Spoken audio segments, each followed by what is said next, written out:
Calling to order the Planning Commission meeting for July 17th. May I please have a roll call? Commissioner Willers. Here. Commissioner Nugent. Here. Commissioner Barnett. Here. Commissioner O'Gorman Jenkins. Here. Commissioner Latimer. Here. Vice Chair WIRICK. Here. Chair DAMBACH. Here. Thank you. I would like to point out that Youth Member Pedersen and Commissioner O'Neill are absent from this evening's meeting. Next, we'll move on to the approval of the agenda. Does anyone have any changes to the agenda? And if not, may I get a motion to approve? So moved. Second. Roll call. Commissioner Willers. Yes. Commissioner Nugent. Aye. Commissioner Barnett. Aye. Commissioner O'Gorman Jenkins. Aye. Commissioner Latimer. Aye. Vice Chair WIRICK. Aye. Chair DAMBACH. Yes. The motion passes unanimously. Next, we move on to the Pledge of Allegiance. And may I ask Mr. Ross, would you like to lead us? I pledge allegiance to the flag of the United States of America and to the republic for which it stands, one nation, under God, indivisible, with liberty and justice for all. Thank you. Well done. All right. At this time, we will open the floor to the public for comments that are not on the agenda tonight. And I would ask, as usual, that when you come up to please state your name for the record.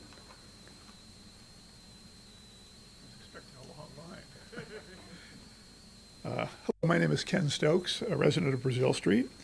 I stand before you this evening to reiterate the same concerns and suggested alternatives that myself and neighbors of the Sebastiani Winery have been bringing to both the Planning Commission and the City Council for several months. I'll be brief, because you've seen us in writing many times and in person as well. First point, we don't believe the blanket change to all parcels related to the winery is the best way to ensure the protection of the vineyard and green space. Consideration of carving it up a little bit is what we would recommend. We are concerned about the allowable commercial uses and restrictions related to the newly defined or yet to be fully defined Sonoma mixed use, and want to make sure that the commercial uses that will ultimately be allowed, which so far have been described as consumer serving, are appropriately limited. And finally, and most important to me, and I think many of my neighbors, but I wouldn't speak for them, we object to the extreme increase in the allowable densities at both the minimum and maximum level. The new minimum is higher than the current maximum of the surrounding neighborhood. We think that's an extreme move, and under certain circumstances, in the event of evacuation, if you could imagine the densities being maximized, it would be a disaster out there.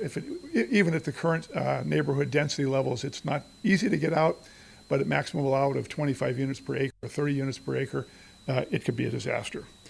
We'll continue to remain respectfully engaged in the process and bringing our concerns to both you and the council in hopes of influencing the outcome of the general plan land use updates and ultimately the zoning changes that are yet to come. Thank you for your service, and I thank you for listening. Thank you. Any other comments from the public that are non-agendized? All right, seeing no motion, I will close the public comment and move on to the consent calendar. The items on the consent calendar include receiving the minutes from the Planning Commission meeting from June 17th and also a request for Sonoma Valley Vintners and Growers Alliance to post Plaza Light Standard flags. Does anyone have any comments or desire to strike anything from the consent agenda? Hearing none, may I have a motion to approve? So moved. Second. Roll call, please. Commissioner Willers. Yes. Commissioner Nugent. Aye. Commissioner Barnett. Aye. Commissioner O'Gorman Jenkins. Aye. Commissioner Latimer. Aye. Vice Chair WIRICK. Aye. Chair DAMBACH. Yes. The motion passes unanimously. All right, moving right along into the public hearing portion. Item 4.1, which is a discussion, consideration, and possible adoption of a resolution to approve a time extension request for the use permit variance and design review applications for 4,967 square foot addition and exterior modifications to the Sebastiani Theater. So we'll open it up to staff. Thank you, Chair and Commissioners. Good evening. Jennifer Gates, Community Development Director. So on November 16th of 2023, the Planning Commission approved a use permit, parking variance, and design review for improvements to the Sebastiani Theater. The 89-year-old theater requires American with Disabilities Act or ADA upgrades, repairs, fire and life safety improvements, building system improvements, and performing arts support spaces and audience and guest enhancements. The proposed project includes the construction of approximately a 4,967 square foot addition to the north and east sides of the building to accommodate a new screening room, accessible restroom, food prep kitchen, fire exiting corridor, and other building support spaces. In June, a request for a 2-year time extension of the approved project was received from the applicant, and since that approval will expire on approval will expire on November 29th, 2025, and a building permit has not been submitted yet. In accordance with SMC Section 1956-040, the Planning Commission may renew the permit for only a one-year extension if the permittee has proceeded in good faith and has exercised due diligence in complying with the conditions in a timely manner. Staff believes the permittee is acting in good faith and has had multiple meetings with the applicant team with staff on discussions on how best to proceed with a phased approach, as well as continued efforts occur for fundraising. Therefore, staff is recommending to adopt the resolution approving the time extension, which would establish a new expiration date of November 30th, 2026. And Jocelyn Vick and Michael Ross are both here if you have any questions or if you have any questions for staff. Thank you. And just out of procedure, has anyone on the commission had ex parte communications recently? Prior to being appointed to the commission, probably 60 or 70 days ago, I attended a dinner held at the theater where the board and management kind of presented their plan to probably a group of 30 of us. Thank you. Anyone else? All right. Well, we'll move along to questions, but would the applicant like to say anything at this point in time?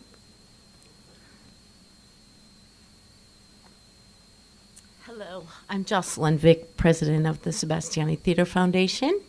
Thank you all for all the work you do for the city and for us. We really appreciate it. We've been working very hard. Things have been going well, and this extension will just give us a little peace of mind. I think we're at least 50% ready with working drawings, and I think the second half of the drawings ought to go fairly well, but it'd be nice to have a little breathing room there. So thank you. Thank you. Do any commissioners have any comments? Commissioner Barnett? How are you doing on the fundraising side? It's going well. It's it's maybe not as fast as we'd like, but we have a lot of different options that are on the verge and some really nice gifts that have come in, and we're feeling very optimistic about it. Anyone else? Thank you. Thank you. I'll open it up now for public. Any comments regarding this agenda item? Seeing no movement, I will close the public comment and then ask the commissioners if they would like to make any comments with regard to this agenda item. Commissioner. Based on staff's representation, the applicant's representation, I have no problems at all making the findings to approve the extension. Anyone else? I feel the same way, that they've moved forward clearly in good faith and they're making progress. So at this time now I'll request a motion. I'll make a motion. Second. Second. He's got to read it. See how eager we are? And so, roll call. I know. That's, I will make a motion to adopt a resolution to approve a time extension request for the use permit variance and design review applications of the Sebastiani Theater proposed project. And I will second that motion. All right, roll call, please. Commissioner Willers, Yes. Commissioner Nugent, Aye. Commissioner Barnett, Aye. Commissioner O'Gorman Jenkins. Aye. Commissioner Latimer, Aye. Vice Chair WIRICK, Aye. Chair DAMBACH. Yes. The motion passes unanimously. Thank you. Good luck. Thank you very much. All right, on to item 4.2, which is a discussion, consideration, and possible action to approve a use permit for a wine bar, tap room, and sidewalk seating at 531 Broadway. It's the Palm establishment. I'll hand it over to staff. Hi, Associate Planner Jacob Dunn, good evening. This item's for a wine tasting use permit and tap room permit with sidewalk seating at 531 Broadway. The property is located in the downtown district and Plaza retail district within the historic overlay. The site is 14,450 square feet in zone commercial, and the lease space is only 929 square feet. So the project is proposes a tap room and wine bar with outdoor seating. The business has 12 bar seats inside and 7 tables inside with 4 seats at each. There's also 2 outdoor tables being proposed with 2 chairs at each. And the applicant is requesting extended operating hours on Thursdays through Saturdays, from 10 p.m. to 2 a.m. Palm Cider offers cider, beer, wine, and food items including charcuterie, tapas, and hot dogs. The site plan here shows the space is dedicated for seating inside, and on the sidewalk to the right of the site plan there is where the outdoor seating would be. The sidewalk seating is protected by stanchions with required spacing for pedestrians as well as customers and serving. The proposal doesn't include any alterations to the existing structure and therefore meets the standards of the development code. So 2 items have been identified for discussion with you all. The first is regarding the number of wine tasting use permits in the Plaza Retail Overlay District, which will be exceeded with the approval of this use permit. Although this business was initially approved under the incorrect use type, but would have required a wine tasting use permit when they got their approval. Staff is proposing allowing this wine tasting use permit to be added to the list with the expectation that it's going to replace another one that leaves eventually. The city is aware of one permit that may not be executed, and so that may happen in August to replace. Sorry. And the second item for discussion is regarding the food that may be served. Sorry about that. I just flew past it. There we go. And so this is particular to basically limiting the food from cheese, crackers, charcuterie, and similar items that are made strictly in conjunction to the wine tasting experience. And so these 2 definitions here distinguish between wine bars and wine tasting facilities and the ABC permit that's allowed.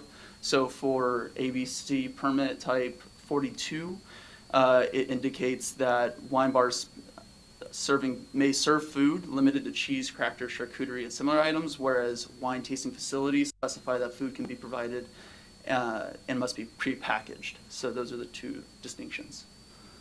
So in accordance with the use permit findings, the proposal is consistent with the commercial zone and reinforces Sonoma's distinctive qualities while generating pedestrian activity and promoting positive community interactions. Sorry, I'm skipping over words.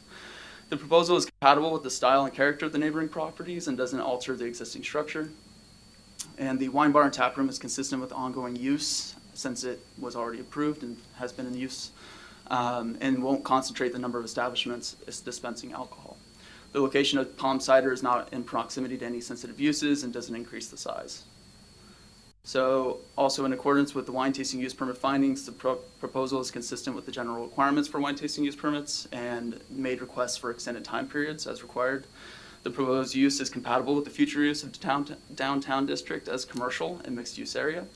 And the total number of wine tasting use permits in the prod would not meet the standard 25 limit, although due to the use type errors, staff is aiming to allow this use up until the time that another one leaves its business.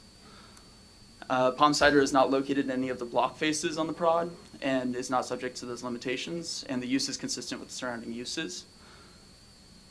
And so staff is recommending approval of the use permit for the wine bar and tap room with outdoor seating at 531 Broadway, including approval of the categorical exemption pursuant to section 15301 of state CEQA guidelines. And then I believe the applicant or owner is available for questions, and staff will also be available for questions.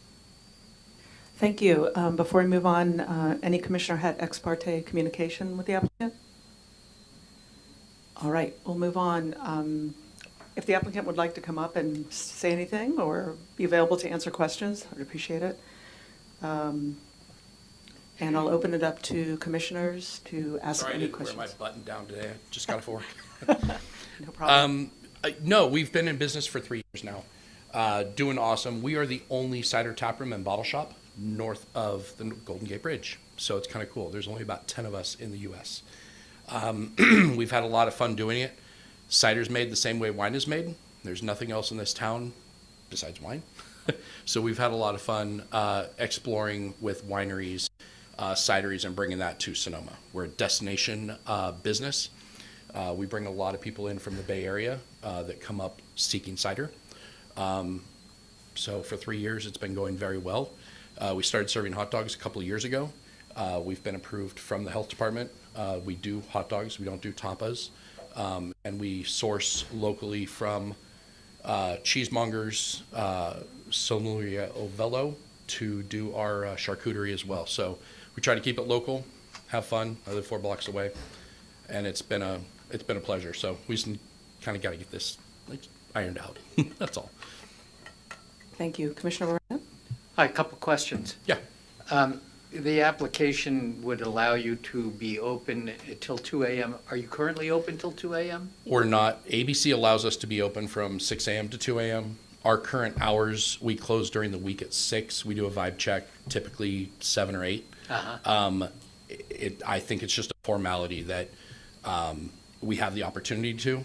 My bedtime's 10 o'clock, so it's not going to happen. We typically, on any given late night, it's 10 or 11. Yeah. We do host private dinners or ticketed dinners, if you will, that sometimes will run into the 11 o'clock hour, but I haven't seen after midnight at my shop yet. Okay. And I just want to understand your business a little more. Are you actually brewing the ciders, or are you just serving a product you're bringing in? So, great question. We don't brew anything, but I want to clarify. Cider is actually made the same way wine is made, so it's actually fermented. Mm-hmm. So it's not a brew process. So we Yeah. fall under a wine category, if you will. And we are not making it, and we do not plan to make it. We import everything from around the world, as well as a number of local Sonoma County ciders. I discovered a non-alcoholic cider in one of the markets the other day, Yeah. and was tempted to buy it, having never really had a cider and not drinking alcohol. So are you serving any of that there? Yep, absolutely. I have a very large selection of non-alcoholic ciders, Huh. both from local and from very far Champaign area. So yeah, I think we have about 17 different non-alcoholic ciders. Oh, that's great. Thank you. Thank you. Commissioner WIRICK? Hi, how are you? Great, thanks. Good. Can you describe your food offerings and how that all works? You know, and how it's a very prepared? limited menu. Cheese charcuterie. We have pate from Alakai that she makes specifically for us that actually has cider in it. And then small snacks and hot dogs. How is it prepared, or how is it? So everything's all Warmed or- prepared before it comes onto our site. The hot dog thing, I think, is what probably the bigger question is. That's just reheating pre-cooked hot dogs and then assembling them. So we've been inspected now 3 times by the health department. They've approved it. There was a question a couple months ago. We actually upped our health department permit from minimal to moderate preparation. So that fell under the hot dog rule, if you will. Okay, thank you. Any other questions? Thank you. I actually have a question for staff. So when you flip back to the ABC permits, technically, this would be a type 42, is that correct? Yes. do we understand the rationale between being super specific for 42 and a little bit more general for type 2? I know we didn't do it, but I don't No. know if you've had a conversation with ABC. We've discussed it together, but we don't know particularly what. The only thing I could figure out today in the, trying to figure out for the health department, if you're a wine tasting room, they have an exemption, but it's only if it's already prepackaged, like you're selling an actual thing of crackers. Like soda and tea, I think is what they specifically list in their exemption. So that may be connected to the prepackaged aspect, so that they could get that exemption from the health department along with their wine tasting. But that is the only connection I could find. We didn't see any definitions for what a minimal, moderate, or excessive food handling stations were. So technically, if a hot dog fit on a charcuterie board, it could be a charcuterie. Define charcuterie. I tried to think about it the same way. So here's my other question, and So then we were like, is it heated? The difference being heated, not heated, I don't know. So that's where but then we were thinking charcuterie, depends on how people think of it. In our wine world, we think of cheese, meat, and crackers, but I don't. Or level of preparation. Well, Is my hot other- dog a meat? Hot Yes. dog is a sausage, Here, yes. just like a salami. The only other question I'd just like to bring up for discussion is, if we were, given that there are these ABC licenses, if we were to create a situation where we said that we kind of blended these and made the charcuterie an EG, like as in, as a suggestion, is that something that we could do as a city and still be aligned with the ABC licenses? So ABC itself does not define what food is allowed. This is the city's code. I see. So this is our city code where in our definitions of wine bar and tap room, which are type 42, we have defined food service as this. And then under type 2, we have defined it as what you see with the prepackaged. This is a city code description. So the city does have the ability to modify what they've determined, what we, as the commission, wants to determine similar items to be. And that's really what we're asking you, because there is a little gray in this one. If there's more description, then we can come back, modify the code, and be a little bit more specific on what you're looking for. Thank you. Any other question? I got one other question for you, Jennifer or Jacob. Is there a reason that we need to approve a 2 a.m. closing time relative to the ABC license? I was just kind of a little confused as to why that time frame. And the second question that I have is, do we have other operations in the city that have a closing time of 2 a.m.? There are other bars in town that close at 2 a.m. It is an option, so automatically in our code, we have identified as 10 p.m. for wine bars and wine tasting. I think tap rooms as well. It's in there, but they can ask you all as planning commissioners can allow for something other than that. Then they also have the state law from ABC that says this is the absolute max time. So let's say you said, oh, you can be open to 3. ABC says, yeah, but you can't serve past. Does that make sense? Any other questions? All right, thank you. Well, open it up to the public for any comments on this agenda item. Seeing no movement, I will close to the public. And now I'll move on to ask commissioners for any comments on this agenda item. I have a couple, but. I would just say, and I appreciate some of the clarification provided by staff. I was a little bit concerned that we might be stretching or violating ABC rules, and appreciate that clarification. So thank you, Madam Chair, for the clarifying question. That was something I was concerned about. I think more broadly, I would just say I do support the 2 a.m. closure time. The plaza and the downtown area needs a little more nightlife. I really also appreciate the creativity in the model. So I'm prepared to support this, and I think I am prepared to, I thank the applicant for bringing this forward, and yeah, I'll be prepared to move the item at the appropriate time. Anyone else? Sure. I don't have a problem with the 2 a.m. closure time either. I think that seems reasonable to me.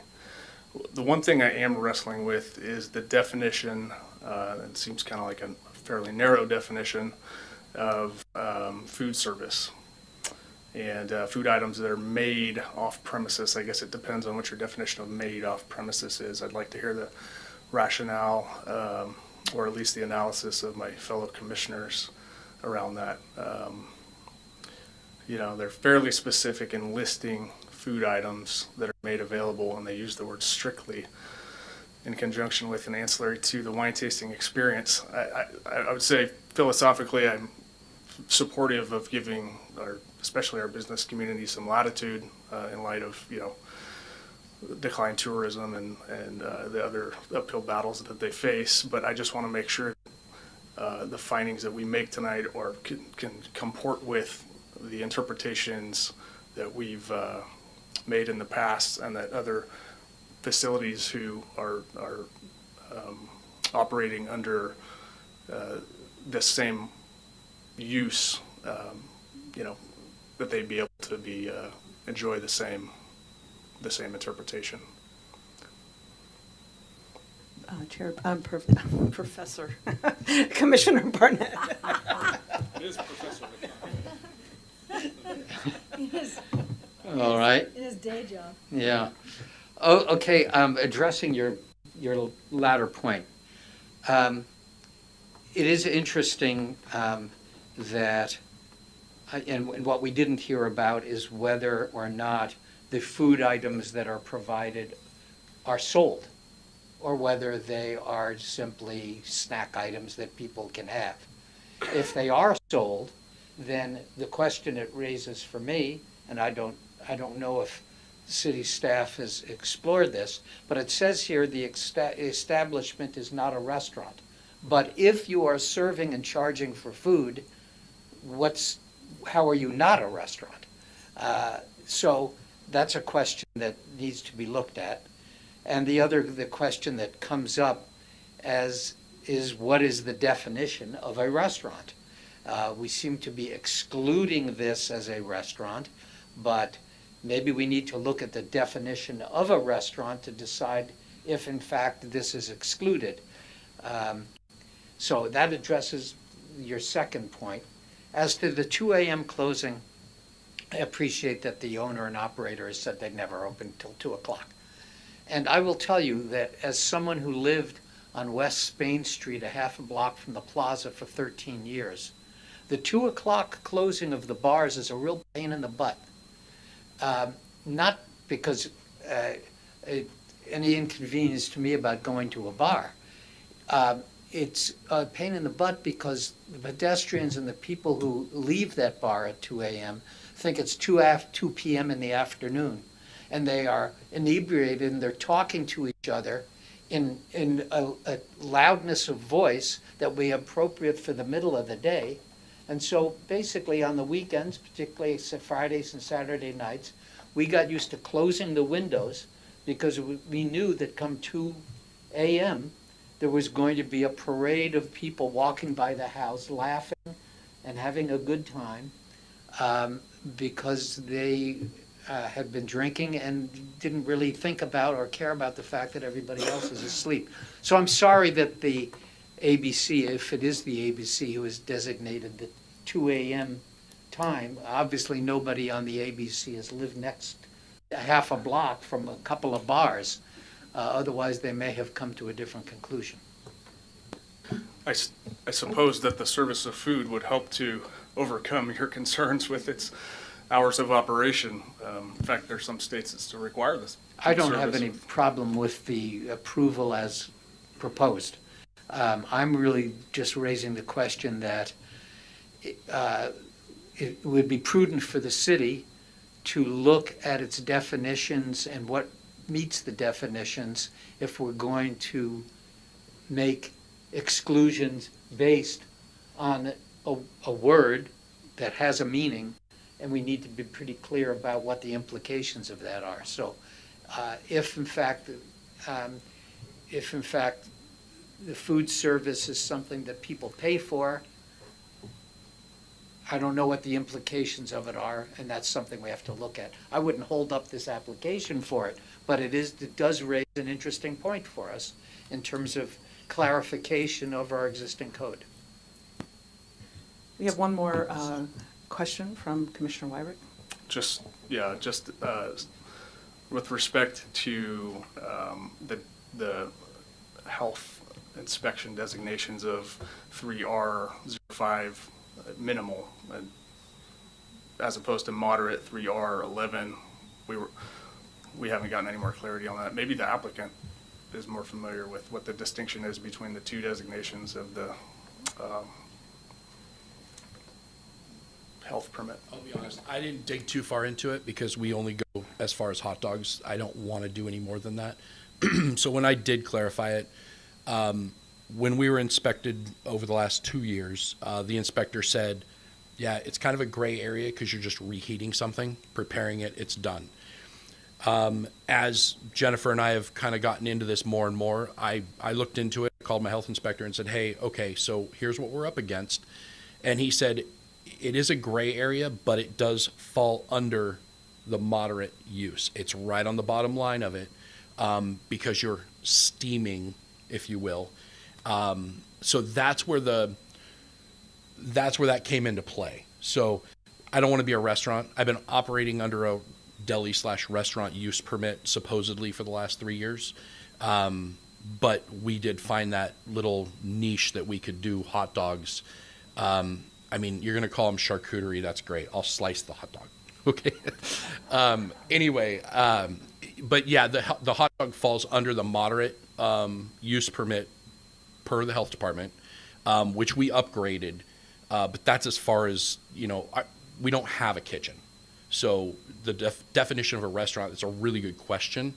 I would think is a super preparation. We're cooking food, we're cooking meat, that's something that even the health department brought up, that's something we're not allowed to do is cook unprocessed or raw meats, if you will.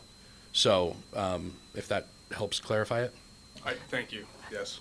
I'll ask one more other question. Are you selling this food? That was the question from Commissioner Yes, Barnett. Okay. we are. It's not a huge profit for us, but we do sell a number of hot dogs, which, keep people there and have another drink, if you will. So, yeah, it's a $10 hot dog. Come on in and have one. Thank you. No worries. I have an additional question. Yeah. Would you be opposed to midnight rather than 2? I'm fine with midnight. Yeah. Midnight's fine. I'll be honest. I went for 2 a.m. because the ABC allows us to. Right, of course. My bedtime, honestly, is early. But we do ticketed dinners about once a month, and it's the third Thursday of the month. Mm-hmm. And they typically go until about 10, 11 o'clock at night. I honestly, this year alone, I can tell you I closed at midnight one time. Well, that's why I'm trying to pull back a little bit. Yeah. Put some clarity in it and limit the use permit because it does kind of continue. Sure. If someone bought your business. Yeah. No, midnight is completely acceptable. Okay. I don't plan to stay open until 2 a.m. What's crazy is we're a drinking town. Drinking starts early. And these people come from all over the world and come and drink in our town. And by 6 o'clock, they're out eating dinner. They're gone by 8, 9 o'clock at night. So we typically, very rarely are we open past 10. You'll see it occasionally, but man, you look out my door at 8 o'clock at night and it's crickets. It's wild. So, but yeah, I mean, midnight's completely acceptable. May I ask one other concession that you might want to consider is that there's no outside seating from 10 to midnight? That the seating would be indoors? Is that possible as well? I don't have a problem with that. My thing is, as long as it's consistent across the board with the entire city and the other businesses, I'm okay with it. And that's, I think, where I just look at it and go, okay, I don't mind doing it. 10 o'clock is completely acceptable, noise levels, the noise ordinance at 10 o'clock, but then it should be that way across the board for the other businesses. Thank you. And I'll take this back to staff and ask a couple of questions that have come up. I don't know if you've had time to look up the definition of restaurant. And then the question of, I mean, I know the bars, I think the bars that we have in town don't have outdoor seating, but some of the wine tasting rooms do. So if you could address that for consistency, I'd appreciate it. For outdoor seating, we have mostly restaurants that serve alcohol, that have the outdoor seating. Murphy's, Mosaic, Grill and the Fig. Where else am I going? EDK. Bistro. Yep, everybody, pretty much. I don't know what time they stop serving. Most restaurants in town pretty much have closed up by 9 o'clock, except for, I would say, Murphy's. So I don't have a ruling on that, so we would have to look that up. As far as a definition of restaurant, it's a retail business selling food and beverages prepared on the site for on or off-premise consumption. These include eating establishments where customers are served from walk-up ordering counters for either on or off-premises consumption, and establishments where most customers are served food at tables for on-premises consumption, but may include providing food for takeout. Also includes coffee houses. So it has no definition for food preparation. No, so I would say the words that in the future we may want to define are prepared, served, and provide. Because those are the 3 word differences between these definitions for when it comes to food. But it did include the fact that a restaurant is preparing food on site. In other words, it's cooking. So that clearly is a signifier.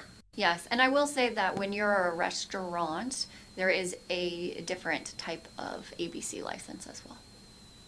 So maybe moving forward, I mean, I will suggest that we bring this back and revise the language, and maybe we can look at the ABC license type and try to utilize some of the language there so that we can expand the latitude for what is allowed based on the extent of preparation. And I certainly wouldn't want to limit anyone sitting outside, so that can be something we can bring back, just to make sure that if there's no ordinance that says you cannot sit outside after 10 p.m. at a restaurant, then we wouldn't want to hold you to a different standard.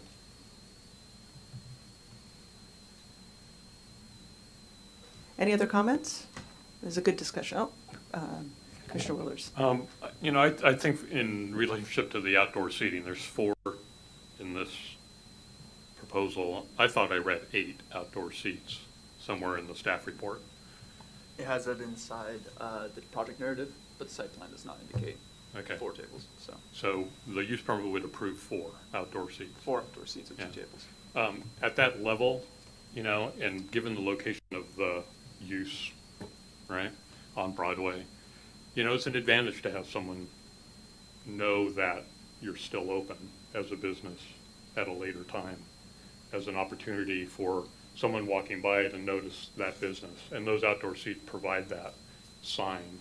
And so I don't, if we're pulling back the time in which the business, pulling it back to midnight in which it can't serve any longer, allowing the chairs to stay on the sidewalk until the time that they close, I think is an advantage for the business, and offers them a little bit of additional income, possibly. So.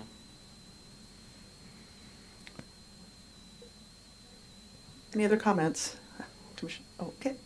All right. Well, I will now have a motion, ask for a motion on this agenda item. So I'll move to approve use permit for a wine bar, tap room, and sidewalk seating at 531 Broadway, with the amendment that the operator will close at midnight. I'll second. And roll call? Commissioner Willers, Yes. Commissioner Nugent, Aye. Commissioner Barnett, Aye. Commissioner O'Gorman Jenkins. Aye. Commissioner Latimer, Aye. Vice Chair WIRICK, Aye. Chair Dambach. Yes. The motion passes unanimously. Thank you.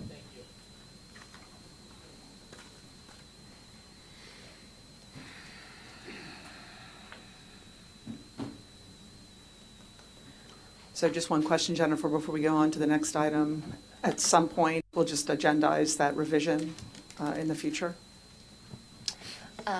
Yes, so we'll add it to our list, and if you want to see it sooner than later, we can just talk about that later. I'd recommend a hot dog ad hoc. Okay, all right, we'll name it that. Thank you. All right, moving on to the items for discussion. This is item 5.1, and it is a study session to evaluate proposed site design for a proposed 51 or 61 unit multifamily for sale residential development on 2.99 acre parcel at 20455 Fifth Street East, which abuts to Napa Road. I just will remind everyone, this is a study session, so, oh, you're going to go over it? Perfect, thank you. All right, Jennifer Gates, Community Development Director, and as stated, this is a study session for a potential project at 20455 Fifth Street East that is being proposed by City Ventures.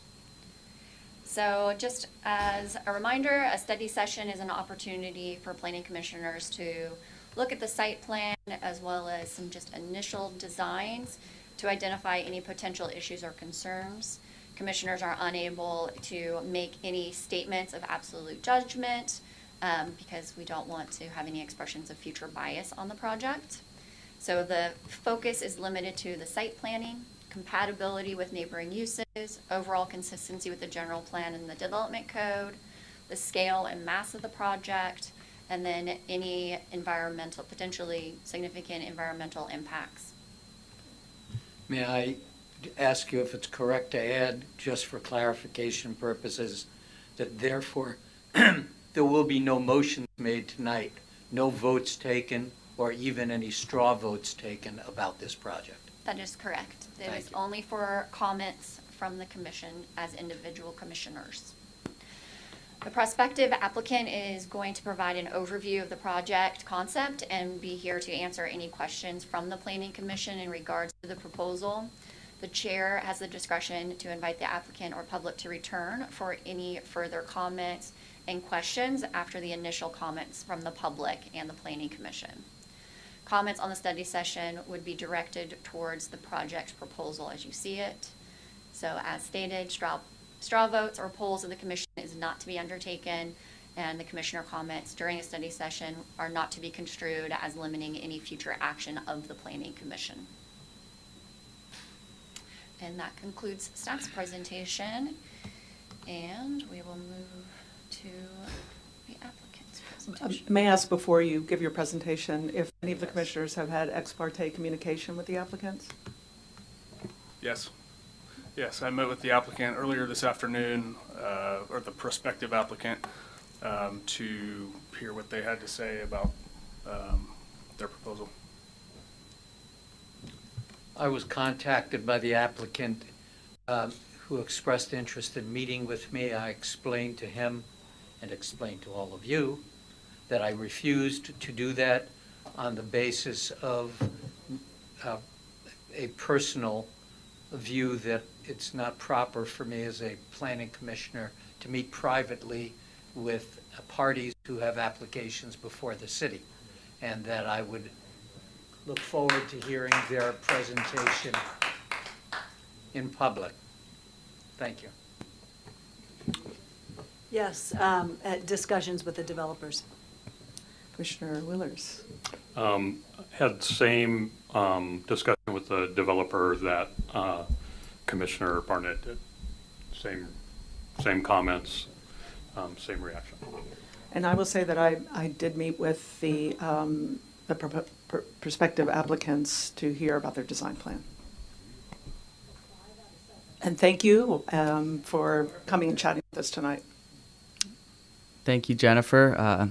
Good evening, Chair DAMBACH, Vice Chair WIRICK, fellow commissioners, and members of the community. My name is Michael Brewer, and I'm here with Council BARNETT. On behalf of City Ventures, we're excited to share with you our preliminary vision for the Doyle property at 20455 5th Street East. As you know, study sessions are designed for the commission and community to provide feedback on our project and concept. We are here to listen, to hear your thoughts and ideas as we explore how this property will finally contribute to Sonoma's housing future. We know that housing has been a top priority for the Planning Commission and City Council for many years now, and we know this site in particular, which has been designated on the city's housing opportunity site in the past, has always been a part of the city's housing strategy. We appreciate the opportunity to be here tonight and are proud to present a project for the Doyle property that aligns closely with the city's housing goals.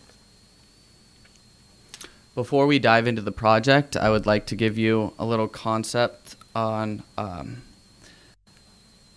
or a little brief overview about City Ventures. We are a Bay Area builder, and we began a little over 15 years ago.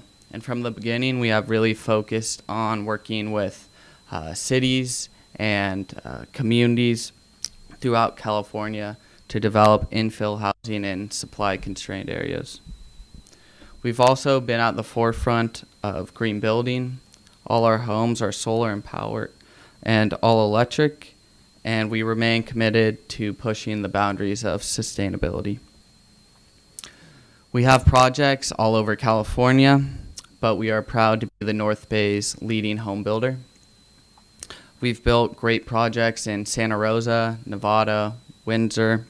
We also work in smaller communities similar to Sonoma. We're currently kicking off construction of 80 townhomes in the town of Sebastopol, and we are entitling projects in the city of St. Helena. Our experience has shown us the significant need this kind of housing is needed in the North Bay, and we're very excited about the opportunity to present something to your commission tonight. Our primary focus is building townhomes, which we believe is the best residential typology for the missing middle housing market. Townhomes offer residents the feel and functionality of single-family homes, but with greater efficiency and attainability for young families and first-time homebuyers. Townhomes are a timeless form of housing rooted in the classic row home. By gently increasing density, townhomes help communities like Sonoma grow sustainably and achieve goals while preserving community character. So what is the missing middle? I referenced it before. It not only refers to the type of housing we are building, but it is the people who the homes are designed for. These are buyers who are currently left out of the current market.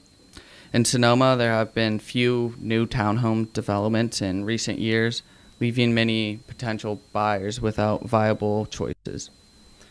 These include young families, first-time home buyers, older people looking to downsize to a more manageable home, or professionals that are priced out of single-family homes in the area. These households often earn too much to qualify for deed-restricted units, but they do not make enough for the median single-family homes in the area. Our goal is to help fill this critical gap by creating housing that's both desirable and attainable for Sonomans. So here's a little site context. Now that you've heard a little about who we are and what we build, I would like to introduce you to the site we are presenting about tonight. This is the Doyle property. I'm sure many of you are familiar with it. It's located on the eastern gateway of Sonoma, and it is adjacent to city limits, but it is within the urban growth boundary and sphere of influence. The site is located near schools, markets, and many community amenities such as Traintown. The Doyle property has long been seen by the city as a natural candidate for annexation and a potential opportunity to help meet Sonoma's housing goals. Sonoma's housing element identifies a clear need for the type of housing our project proposes. We believe our development aligns closely with the city's goals and policies, including providing a range of housing types to all income levels. It encourages sustainable land use and building at the higher end of densities within the mixed-use land use designation, and it promotes sustainable construction techniques, which City Ventures is known for. Our project was designed with these priorities in mind, and it represents the opportunity to help meet Sonoma's housing goals in a thoughtful and sustainable way. For over 20 years, the city has envisioned the Doyle property as part of Sonoma's natural growth. I can't think of a better visual representation of Sonoma's housing needs than this image here on the screen. To the west, across Jones Street, you have the Wildflower, Sweat Equity, deed-restricted units, and then to the north, you have multi-million-dollar single-family homes, along with large lot estate directly adjacent to the property, which just sold for just under $7 million. And in the middle, the Doyle property, there's nothing. And that's what we're here to solve tonight, to build housing in the middle for the middle. This slide offers a closer look at the surrounding neighborhood around the Doyle property. As you can see, the Wildflower project across the street is a denser development compared to much of the surrounding area. It's also 2 stories tall, which will result in a similar streetscape height to our proposed project, as the 2-story homes will be located around the perimeter. These are the existing site conditions on the Doyle property right now. There's currently 1 single-family home and 3 ancillary structures. We have had a historic resource evaluation done on the property, and none of these buildings were deemed historic.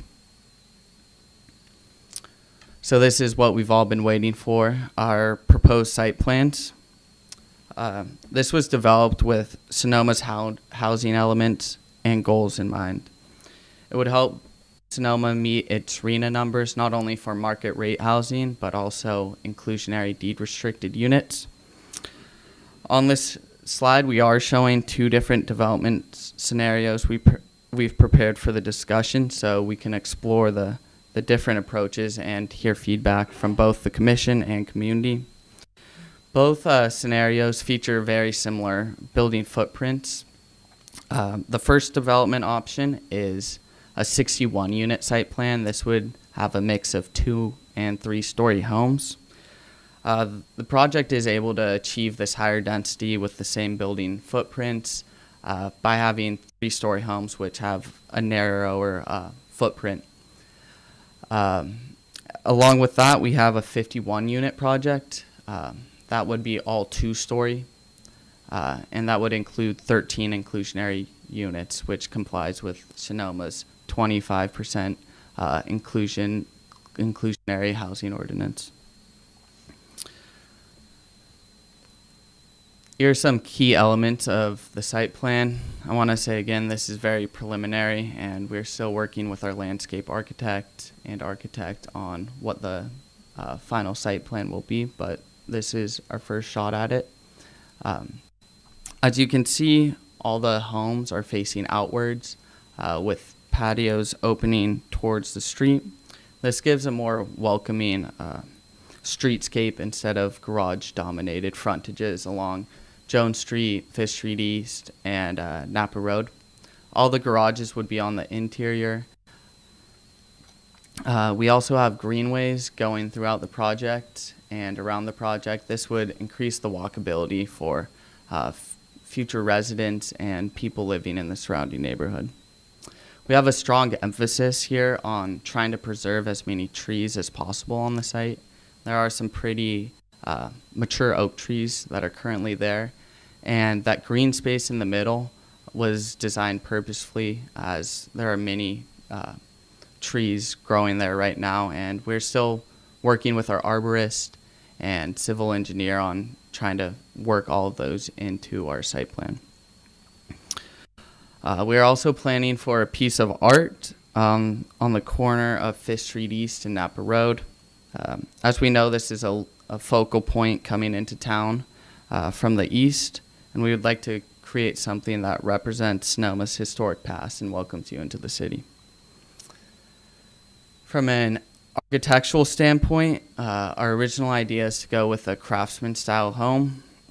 However, we do understand that Sonoma has a very diverse architectural character with many different types of homes throughout the city. We're also contemplating Spanish style, possibly agrarian, new farmhouse styles too. But our first plan was with a craftsman style. This is our landscape inspiration. We know that landscaping really plays a crucial role when you want to make a project fit in better with its surrounding. We're considering design details such as that stone wall in the bottom left-hand corner, which would be pretty similar stonework to what's used on Sonoma City Hall. And this would sort of pay homage to the city's architectural history and sense of place. Our main focus, though, when it comes to landscape architecture is focusing on creating outdoor spaces that contribute to community connection and sustainability. These are our first stab at conceptual renderings for the project. As you can see, we went with a craftsman style with nicely landscape paths going around the outside of the homes. In this rendering, you can see what a 3-story home would look like from the outside. It's in the interior, but on the exterior, you have all 2-story homes. And in this slide, you can see some paseos or patios that are beautifully landscaped and are very welcoming to the outside community. So as it relates to next steps, this is how we see the process of annexing and developing the Doyle property playing out. This slide outlines our projected entitlement path for the project, which we continue to refine as we move forward. We are here tonight to listen. This will be one of our first steps when it comes to community outreach. We will have community meetings inviting neighbors out so we can incorporate their feedback into our project. In closing, our goal is to help Sonoma address what we know is the city's top priority and has been for a while now, and that's creating housing. And that's personal to me. I got into real estate development for one simple reason, and that is because I had been growing up watching my friends and peers, hardworking individuals, and couples wanting to start families struggle to even dream of owning a home. And working with Kelso over the past year, I've learned a lot about Sonoma, possibly a little too much, as he really never shuts up about it. But I have grown and come to love the city and would love to raise a family here at one point. By focusing on sustainable, community-driven projects, we are committed to turning that distant dream into a reality for my generation. Ensuring that home ownership isn't just a relic of a past, but the foundation for our future. We believe this project offers an opportunity to provide new housing for young families and to fill the critical gap in missing middle housing that's so needed here in Sonoma. At City Ventures, we're committed to working closely with the city and neighbors to create a project that Sonoma can be proud of. Tonight is just our first step. We're here to listen, to learn from your feedback and to answer any questions you would have. Thank you for your time. Thank you. I'll just ask you to stand because at this point, we'll open up questions from the commissioners for staff or the applicant. Commissioner Barnett. Okay, thank you. And thank you for your presentation. First question is, and staff probably has the answer to this, what's the density of the wildflower development? I'll look it up. Just give me a second. Okay. It's 11.5 dwelling units an acre. Okay. And you mentioned that you used the word greenways. Is that what you were referring to about the landscape paths? Is this the greenways? Yes, these are the greenways. And also when you enter in the site, we're working right now with our architect. I can go back to the site plan. But when you enter on both sides of the property, it's not going back, but it's all right. No, there will be nicely landscaped areas when you look through. Okay, and historically, in developments with these number of housing units in the past, the city has often required the inclusion of a park space. Has the Quimby fee replaced our parks requirement? Do we no longer have a parks requirement? Are you talking about a public Yes. In other words, in the development that Ms. Nugent had a house, there is a park / retaining pond area in the center of the development adjacent to Engler Street.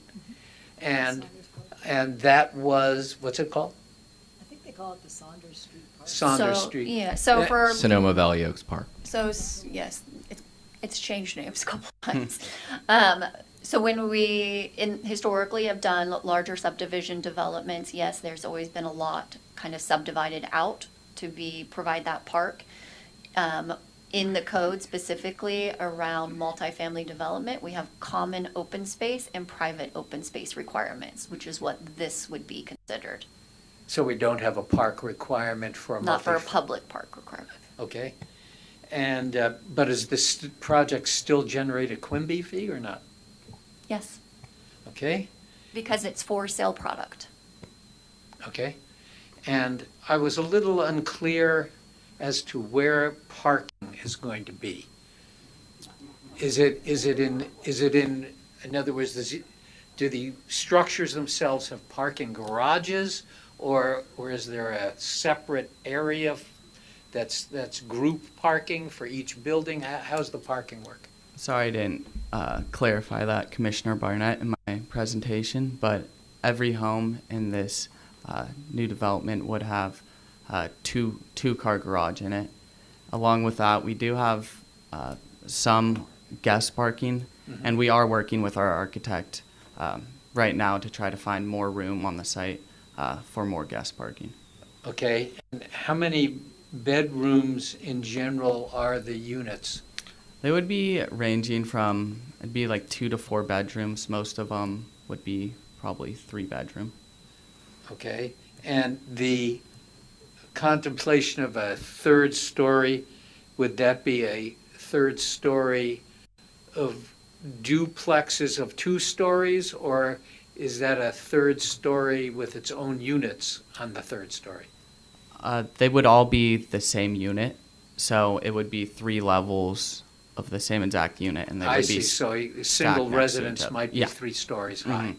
Yeah, and all of those, I don't know if I pointed that out, but those would all be located in the interior Yes, you of did. the property. You Okay. did mention that. Okay, and Just, my just- last, If I could just add, Commissioner Barnett, just to back up what Michael said. In the townhome residential topology, the front door for every home is on the ground level. And so if it's a 3-story home, it'll be 3 levels for 1 unit. If it's a 2-story, it'll yeah, be 2 levels. I get that. The one other thing I didn't hear you talk about, and I'm just interested in and what observations you have, because obviously if a project like this goes forward, there's going to be a detailed traffic study done.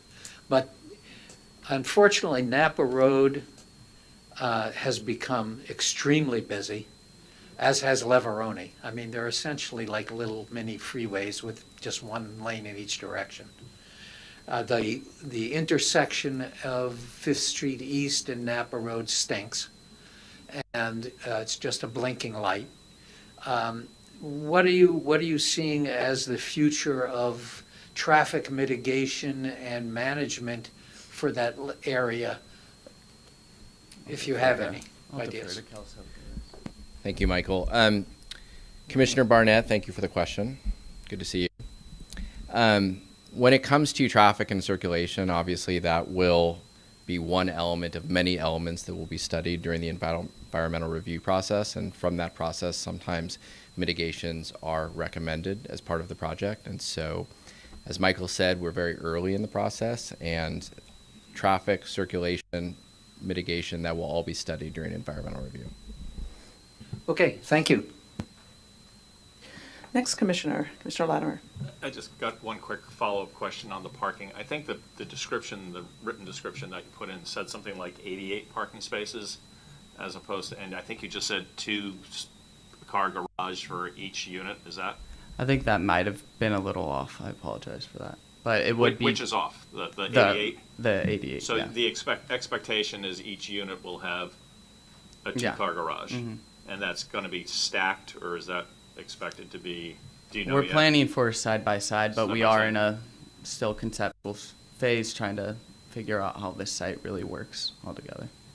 Okay, thanks. Commissioner, all right, Commissioner Nugent. And this might be perhaps for the staff, but the annexation process, is that something that will be, will it be contiguous with the project? Is it all going to happen at the same time? And how does that play in with the Red Tail project that we had a study session a few months ago, where that property just south of the Four Corners area, that annexation process, how is this all gonna, what's the plan? Good question. So when we talk about annexation and these development projects, we are proposing to bring them forward as a package to the Planning Commission. That way we're doing the environmental for the whole project as well as for the annexation. In this case, the general plan for both sites has identified a land use, but they have not been pre-zoned, is what is typically what it's called. So they'll go through a pre-zoning annexation as part of this. As part of this project, if this project was to be approved, part of this would be a recommendation to City Council for that annexation. City Council would then have to approve the annexation of this site into the city, and then if that is done, it then goes to LAFCO to finish out the process and goes before their board, and then their board has to approve that to be annexed into our city. So this way we get CEQA to look at all aspects of it, so including the pre-zoning, but also the project itself. As far as timing, each project is on its own time schedule. We all have different meeting dates, and so we're treating them as separate. However, CEQA will always look at cumulative. So the environmental will look at these projects if they are submitted and are in at the same time as potential projects. So. Thank you. Commissioner Wyrick. Would you say that there's a good amount of flexibility in your concept at this juncture in planning this potential application? I would say there's some flexibility, but... I just made it aesthetically. It sounds like there's some flexibility, Yeah. and you've talked about a Craftsman style, you've talked about a Spanish style. So do you anticipate the aesthetics of this project and maybe some of the scale and massing to be informed by comments from the members of the public and community members and adjoining neighborhoods and members of the commission? Yes, definitely. That is the reason we are here tonight, is to mainly listen to both commissioners and community members. And we do have a lot of flexibility when it comes to which architectural style we'll go with, and down to small little, what would you call it? Small little details on all over the home, along with lots of landscaping too. We'll take a lot of input on what people believe fits in best with the area. Right. Another question, if I may. In consuming the public comment that we've received so far around this study session and this, potential application down the road, and then speaking with neighbors and people who own property and are interested parties, in the surrounding area, there's definitely a concern around increased congestion. Jones Street is a fairly narrow street as it is. That is, if I may create a term, over-parked. There's a lot of vehicles parked on that street, and it's hard to navigate as it is. Do you anticipate, what do you anticipate, if anything, happening to specifically that aspect in order to help alleviate that problem? Thank you, Commissioner WIRICK, or Vice Chair WIRICK. As it relates to Jones Street, in conversations with the city, and has always been the plan, if this site were to be developed, Jones Street would become a standardized street, and so there is some right-of-way on the Doyle parcel, and so if this project were to move forward, Jones Street would be widened, and I anticipate street parking would remain on Jones Street, except for obviously the entrance into the project. Okay. And then, and just to follow up just on circulation and traffic, and as I said before to Commissioner Barnett, that will all be studied obviously during environmental review, including fire evacuation. Obviously that's a concern for the neighborhood and Sonoma as well. I mean, obviously we were all here in 2017, and fire evacuation is very important, and that will be part of environmental review. I would like to add though, whether we add 50 units to Sonoma's housing stock here or 50 units to Sonoma's housing stock maybe closer to the Plaza, if there is an evacuation, we're all going to be going the same direction. And so the fact that a project is being proposed at that specific location, fire evacuation, wildfire safety, this project in particular will be, from a fire safety perspective, probably the safest development in Sonoma, in the sense that it will have to comply with new fire safe California building standards. But when it comes to evacuation, that will all be studied during environmental review. Thank you for that. I had another question, but it's escaped me. So, thank you. Commissioner O'Gorman. Yes, thank you. Can you explain to me why the proposed project includes such a high density of units, and whether you considered alternatives with lower density? Thank you, Commissioner O'Gorman. So this is as Community Development Director Gates said, this is a designated mixed use in the general plan, which allows for up to 20 units an acre.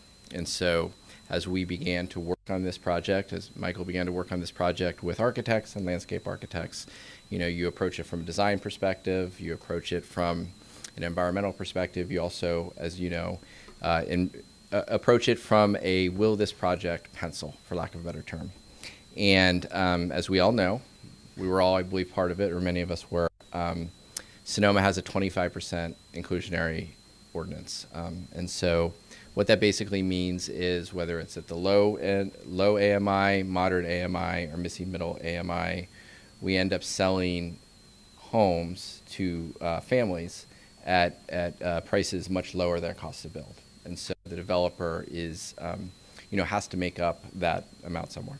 And so as a result, because the 25% is so high, and it's much, to be fair, it's much higher than I think really any city in the area, to make that up, just to hit a very reasonable margin, you need to have more market rate units. And so the number of units proposed here, whether they're 51 or 61, is a function of Sonoma's code. And ultimately, we believe it's actually aligned with, so it's a function of Sonoma's inclusionary housing ordinance, but it also is aligned with the goals of the housing element. Specifically, as Michael mentioned during the presentation, one of the housing element goals and policies is to encourage development at the higher end of the densities in the mixed use zone. And so the 51 unit project here, potential project, is, I believe, roughly 18 units an acre, which I would posit is at the higher end of that zone that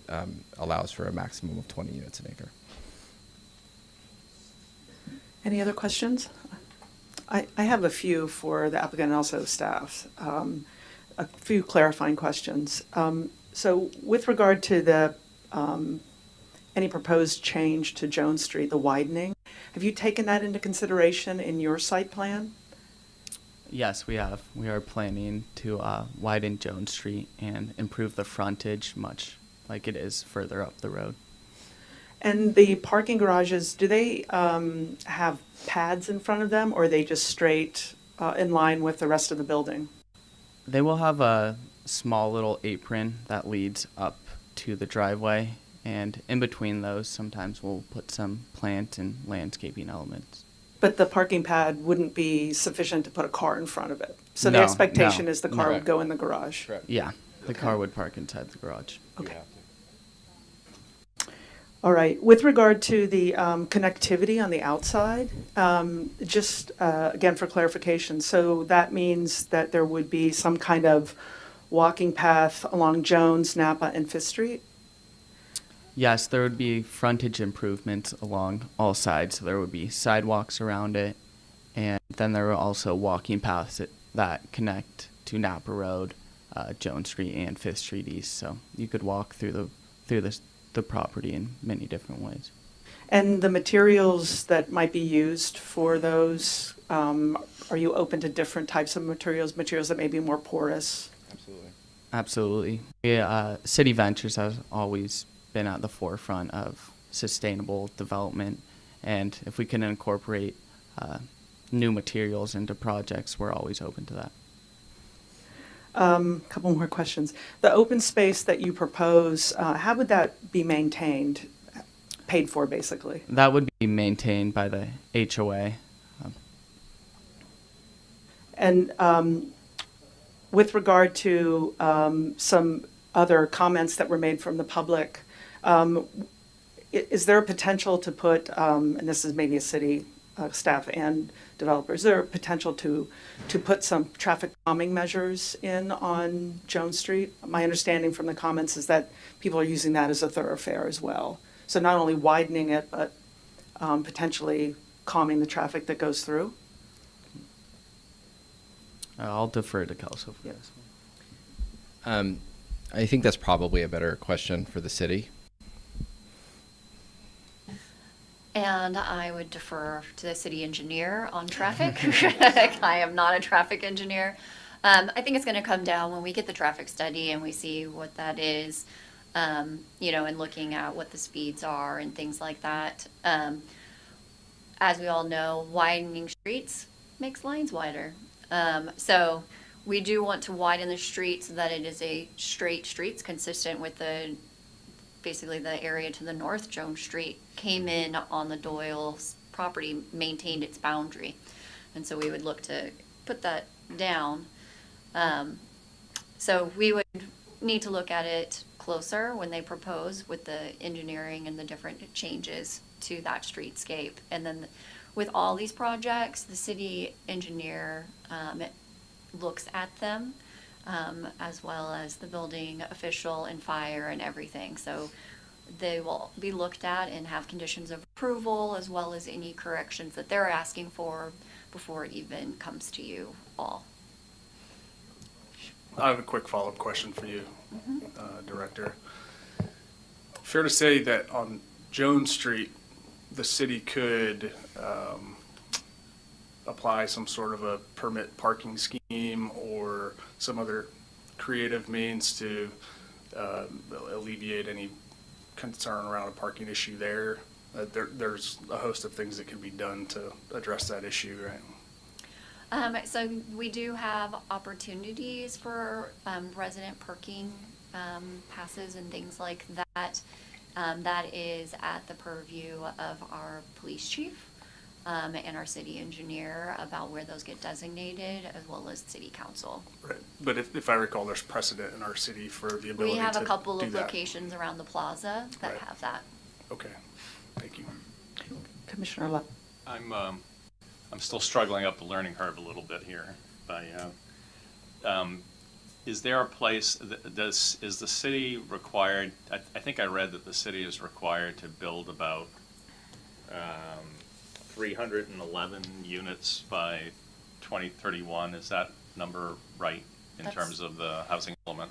Our housing element, our regional housing needs allocation is 311 units. 181 of those units need to be moderate or below. And have we made any progress on that in the, I guess, 4 years that this has So been in place? we're actually 2 years in. Is it 2 years? Yeah. Sorry. 2.5. So we are at total, sorry, I just brought it up.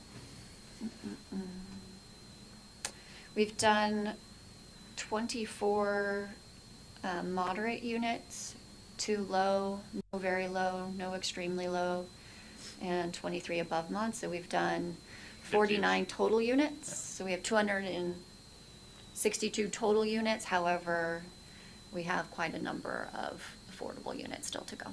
And what's the consequence of not meeting that requirement? There can be lots of different ones.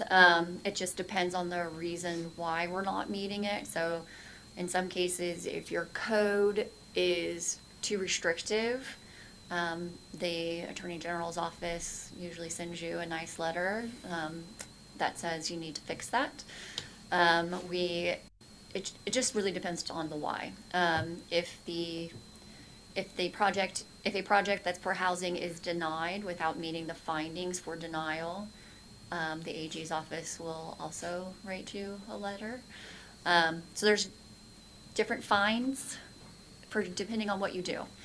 Now, not meeting the RENA, but still trying, that is what we're probably all jurisdictions will be finding out in this cycle, to be honest. And then I just had one other question just to kind of get it in my own mind. So the demographics of Sonoma seems like from what I was reading, kind of peaked in the late 2018-19 range at like 11,000 persons, has dropped somewhat in the last few years, and is kind of like projected to drop a little bit more in the future. So has there not been a tie-in between the required additional units and the kind of the projected demographics? I'm trying to grasp onto the capacity issues here, whether or not, people are concerned about road capacities and water capacities and all that sort of thing. And what I'm reading from the demographics is we're kind of going the other way at the moment, right? We should be having more capacity. Yeah, so the state has identified as a state that there is going to be a population increase. With that, each region was provided with what their population increase that they need to plan for was.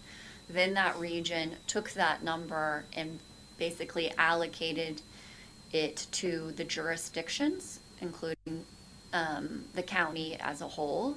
And each location was given what their numbers were.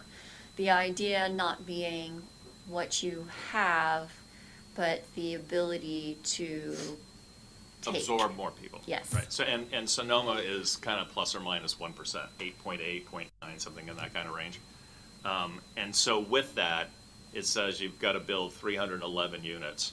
Does that then go with planning of, and state money, federal money, wherever, infrastructure improvements, road widenings, signalization, water features? We wish, but the state Silly has question, not I'm sorry. provided funds with their housing requirements. So the idea with when developers come in and propose housing, that they're providing the needed infrastructure to serve their development.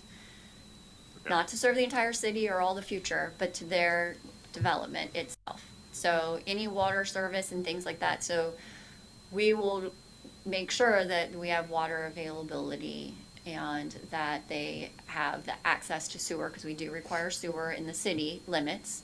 We don't allow septic anymore. The road is the really challenging one, right? Because It's a- that's a more regional issue than it is just local. Right, so does that change, does the number of units being proposed by a project change the overall use of a road? Those are the traffic engineers, they get to model that. And again, I think the point that I was trying to make is it seems like in the last 5 years, those uses have probably been going down as opposed to us, between the population and then even the visitors kind of declining. So there seems to be more capacity than there was in 2018, say. I don't know if that squares with what others think here on the commission. And if I could just add to that, the population is going down because people cannot afford to live here. And so that's what we're trying to solve. And the traffic you discuss on Napa Road clearly has increased. And from what I understand, and a lot of people believe this, it's due to people driving through Sonoma from American Canyon, Fairfield, Napa to jobs in Marin County, Petaluma, Santa Rosa, and because they can't afford to live near where they work. And so in my view, everything goes back to this housing issue. And that's, again, it's a small project, but that's what we're trying to solve. Commissioner Bowman? Thank you. And actually, Mr. Barnett really answered a question that I was going to present, because I've seen the same statistics, and I appreciate what Commissioner Latimer, his questions about RENA. And just to clarify one thing, housing targets are not determined by the city. They're determined regionally and through a state-driven process, because I do know there was a lot of comments in the public comments that were submitted about why RENA. We don't control RENA. That's an accurate assessment. And then on the population piece, I was prepared to comment that in all the literature and things I've read, it is the ability to stay in the community has been a challenge, which is why I believe we set the 25% affordable goal. Yes, Commissioner WIRICK. Director Gates, is it fair to say that the only way that we meet our state-compelled RENA allocation is by a developer coming and proposing something, and that the city of Sonoma is not in the business of, at this time at least, creating housing? To create new housing in the city does require a developer to do that, whether it's a market rate or affordable developer. Commissioner Willard. So I have a question. Michael, you presented this project as housing that will serve people like yourself, like my son, who's about your age, probably a little older. But I'm looking at the floor plates of your townhouses that are 1,300 to 1,900 square feet, and being an architect and understanding the market here, what's the pro forma, and how are those units affordable to that same demographic that you're proposing that you're building for? I may defer to Kelso on this one. Commissioner Willers, are you asking how much we're planning to sell these for? I'm asking you premised this proposal on a pro forma.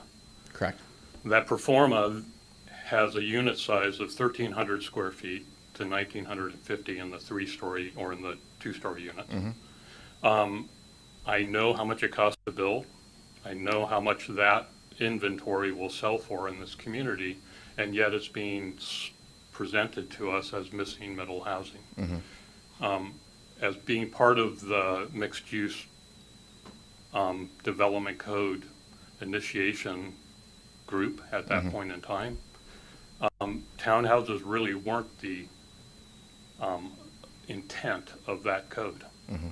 What was intended in that code were smaller units, affordable to a mix of people in the community who weren't being served by $1 million townhouses. And so I'm questioning whether your proposal is meeting what you're proposing it will meet. because density is just a number of units. And the impact as well as the affordability is connected to the scale of the unit, as well as the way in which the lot is being used and developed. The smaller the units, the less impact on the property, the less impact on infrastructure, the less impact down the road. The larger the units, the higher the price, the more impact, the less land, the more runoff that. And so I'm just questioning how this project is being proposed to meet a certain segment of the population in terms of affordability, which is also what the state says they want, but they don't give any guidelines for it. In fact, it feels like they just want a bunch of houses. And so I'm questioning, I'm putting your feet to the fire. How does this meet missing middle income people in our community, and how will it change demographically those people who are going to come to our community and not end up as second places to come and visit Sonoma in? Well, thank you for the question, Commissioner Willers. We are projecting that these will not be $1 million townhomes, number one. And so what we have at least pro forma'd are townhomes that will be selling below the median price of Sonoma. And so number one, we believe that a townhome that sells under $1 million in Sonoma is more accessible for the missing middle, number one. Number two, we're going to be adding anywhere from, I can't do the math in my head right now, but 35 to 45 units of market rate housing to Sonoma, which will also have an effect on pricing in the valley because we're adding more units to the overall supply. Number three, if small apartments and rental apartments, to your point, that was envisioned as part of the mixed-use zone were able to be built these days, they would be being built. And unfortunately, because of the way the market works in terms of for sale versus for rent housing in Sonoma, you can only charge so much for rent, et cetera, in Sonoma, and none of those projects pencil. And so at the end of the day, what I would posit is we're proposing homes under the median price in Sonoma. We're proposing homes that, in my view, an $800,000, $900,000 townhome is attainable to a young family, or could be attainable to the missing middle in Sonoma, at homes that live like single-family homes, at homes sized for young families. And ultimately, they will be built because they work, because they pencil, and we've added something to the housing stock in Sonoma besides preserving land for projects that are never going to get built. I have one more question, and it's actually for staff. So it's kind of a follow-on for you, Jennifer. The definition here for missing middle is an AMI of 160%. I've seen that before, but that's not legislated. So there's no legislated cap on the AMI for somebody that's designated as the missing middle. I also know it's in our code. I'll get to my question. I also know that we specifically articulate this group of people in our code.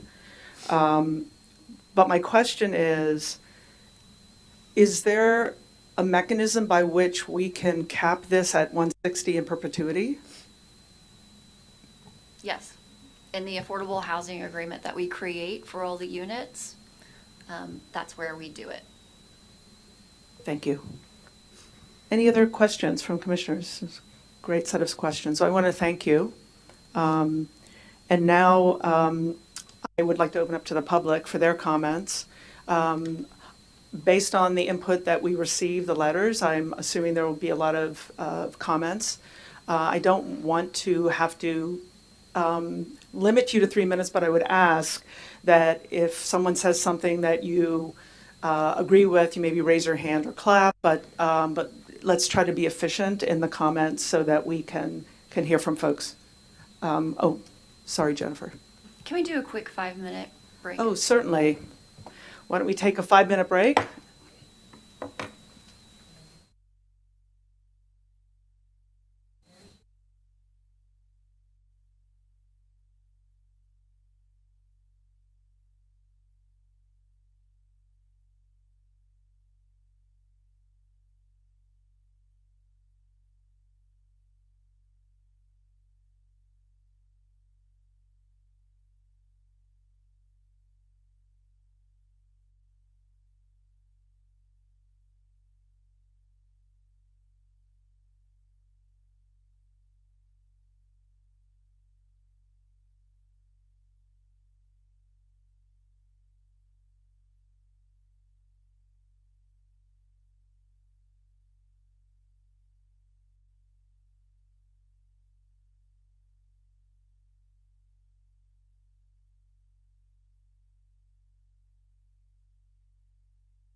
reconvene the Planning Commission.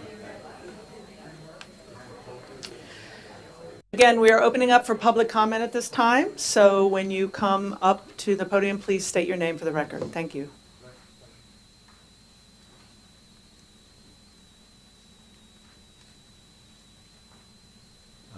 Good evening. My name is Marvin Brook. It's a pleasure to be here in front of all you. I live on 487 Angler. My wife Madeline's here. I have a lot of issues with some of the things I've heard.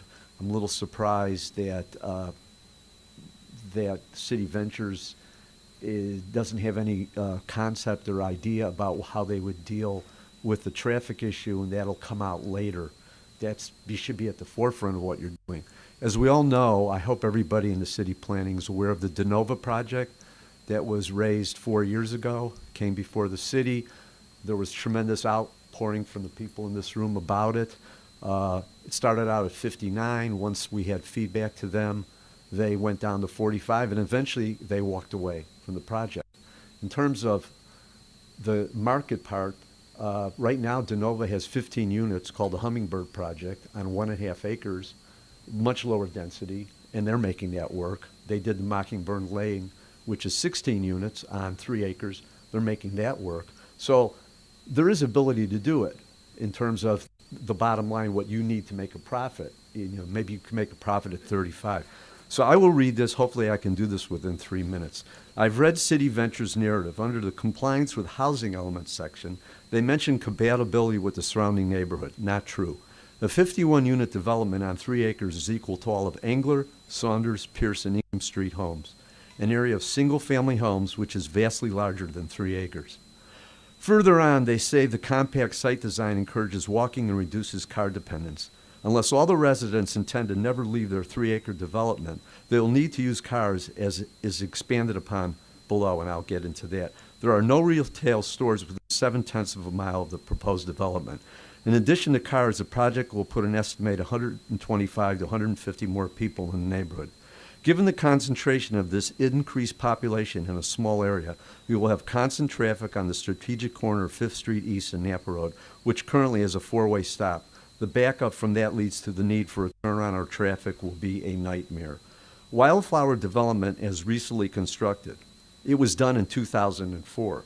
The building of this project with Jones as an exit point will not work, given that Jones is currently a problem with spillover parking from the Wildflower development. I don't know how you widen the street when people own homes and there's sidewalks. What, are you going to move the sidewalk of the people that live on Jones?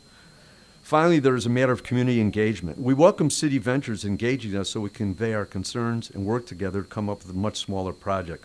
Remember that Wildflower has created a lot of congestion on Jones and Pueblo Streets, is 34 units on the same size 3-acre lot. We can only imagine the level of congestion from 51 units on the same size lot and adjacent to Wildflower. These issues were discussed with De Nova 4 years ago, and they quickly reduced their 59-unit proposal to 45, and then eventually they walked away from the project. 4 years later, the situation is worse because of the plan to build 120 units with the Red Tail project and all the attending traffic from that project. So we have all these developments that are within a mile of each other at the edge of our city where people are trying to exit. So that's a problem. Right now, there's no public transportation where we are. So right now, we have a lack of transportation options and the potential for significant increase in car traffic, especially with an estimated 70 to 100 cars, maybe more. Because people that will buy your market rate homes will probably have 2 cars. Here's why it's so important in evaluating the project. Reliance on cars. Without accessible public transportation, residents will be heavily reliant on personal vehicles for commuting, errands, and social activities. Increased traffic congestion. More cars on the road. It leads to increased traffic congestion during peak hours, impacting travel times and quality of life for current and future residents. Strain on infrastructure. Existing roads and infrastructure may not be designed to handle a significant increase in traffic volume, potential leading to road wear and tear, requiring costly upgrades. Environmental concerns, increase in car usage, more greenhouse gas, more air pollution, which can negatively impact local air quality. Noise pollution, more cars on the road translate to increased noise pollution. When evaluating proposed development on East Fifth Street, it is essential to consider how these concerns might be mitigated. That's part of what will have to be thought of when we really think about it. Now, this project's adjacent to the wildflower development, which is also on 3 acres. The combination of the two projects together on the southeast corner of Fifth Street and Napa Road will contribute to increased congestion and fire evacuation problems. There is also the 120-unit Red Tail development, which is only half a mile away.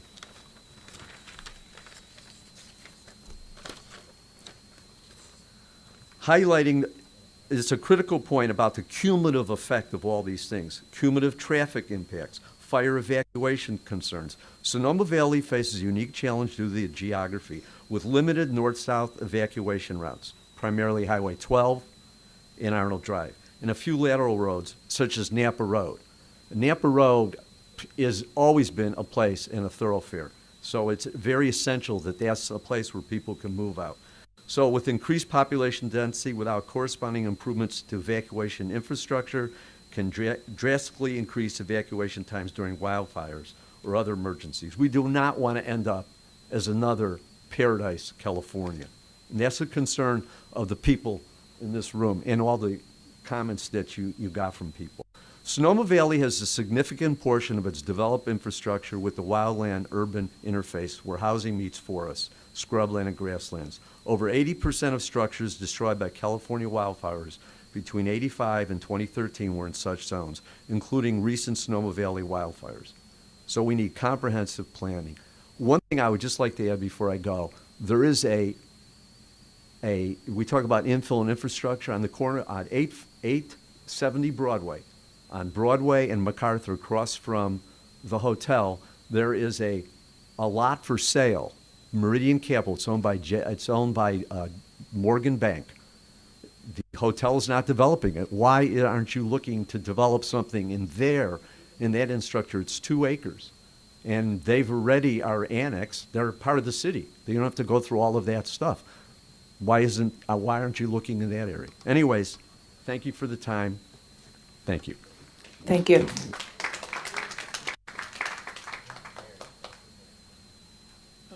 Jerome Nill from 1385 Jones Street. There's been a lot of accidents on Napa Road and Jones.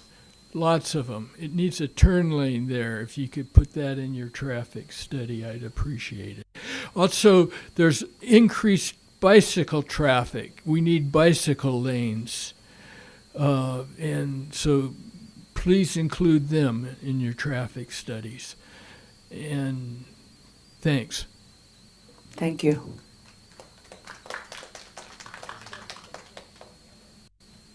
Hi, I'm Don Lundgren. I live on Ingram, right next to Armand. I just have a simple question. It's about parking. There's no parking on 5th or Napa Road, and there clearly is parking on Jones. And all the people that go on Jones go on Engler. So those have both become throughways for people. But parking, I assume you have 2-car garages for all these people. I'm going to go with that assumption. And in the neighborhood that we live in here, most people don't put 2 cars in their garages. And if we're lucky, they put 1 car in their garage. And the garage is used for storage and all kinds of other things. So you're going to have a lot of cars that can't fit in this space. I mean, you just drive around the Engler of that whole area there, and you will see tons of cars on the street in front of nice homes that don't put their cars in the garages. And I own 2 cars. One of them's in the garage, and the other one's not. But we have a driveway, so it can sit on the driveway. So I think you will have a lot of cars that will not be in their garages, and they will have to be somewhere. And they can't be on 5th, and they can't be on Napa Road. So they're going to have to be on Jones, or they're going to have to go in the neighborhood and be on Engler, or on one of the other streets. So I think you've got a plan. There has to be another place to park cars, or you're going to have to dig a parking garage underneath the property, because there's no way you can put cars parking outside of the structure. So that's just a question that I think has to be addressed. Thank you. Thank you.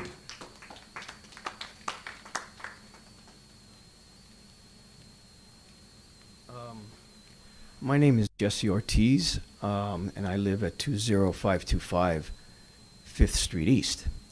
I spent the last 40 years living in the NIMBY capital of the state, which is the town of Hillsborough, if any of you know that Tony town. So I'm familiar with what is going on here. We moved here about a year ago. We loved it because we loved the space. We loved the community. Loved the people, the outdoors. I look across the street. I see a farm.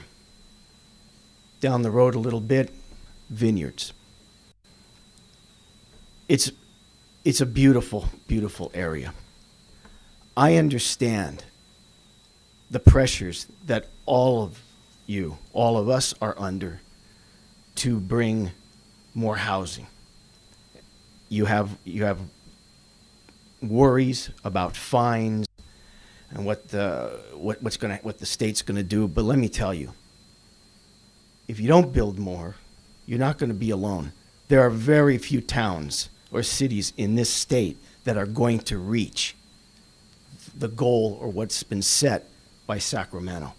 It is outrageous, and we know the population is dropping. They can say it's affordability. It's a lot of other issues. But let me address traffic. Well, let me first address the gentleman here saying that they were bringing in this project that would fit in with the area that is surrounding this project. And that's not true. All of you live here. You know what it's like out there. Farms, vineyards. The guy across the street has goats. There's cows down the road. This does not fit at all with the area that this project is supposed to be being built. It doesn't fit at all. But I do understand that it has to be developed. We can't stick our heads in the sand. But 50, 60 units, come on. I don't even call them homes. I have an apartment building in San Francisco. I have one-bedroom apartments that are bigger than what they're saying here. One bedrooms. These are really not homes. They're apartments. They can sell them as homes, but they're apartments.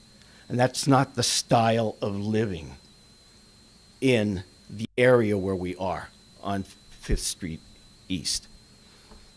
Traffic. You're talking 60 units, you're talking 120 cars. I live on that corner. Often, the traffic is backed up to the deli up on 8th and down past Friedman's. Very often. It's going to get a lot worse. The gentleman here says, well, that the traffic, people are coming through Napa Road because instead of going through 37 because they're going to Petaluma and other places because it's unaffordable. All of you know what the traffic is like on 37. The reason people are coming through Napa Road and cutting through the town of Sonoma is to get to Petaluma and to get to Rohnert Park and to catch 101 that way, because 37 is a parking lot. You all know what that is like in the afternoons and the morning. So the people that are during commute hour are using Napa Road as their thoroughfare to get to 101, Petaluma, and the rest. This is only going to make it a lot worse. I think the project should be scaled back tremendously, but then it doesn't make sense for them to build. And you've got to understand that they are in this to make a profit.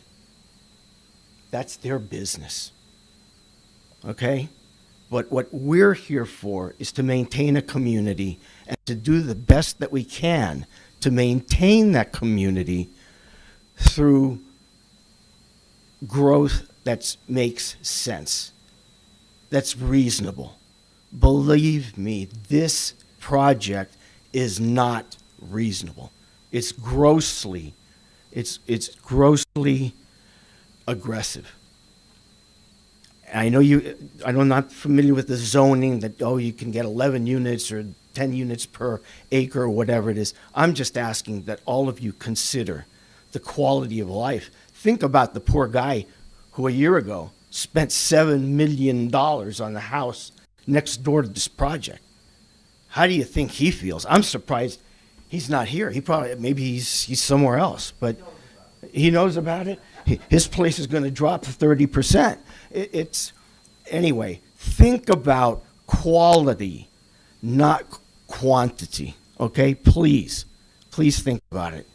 Thank you. Thank you.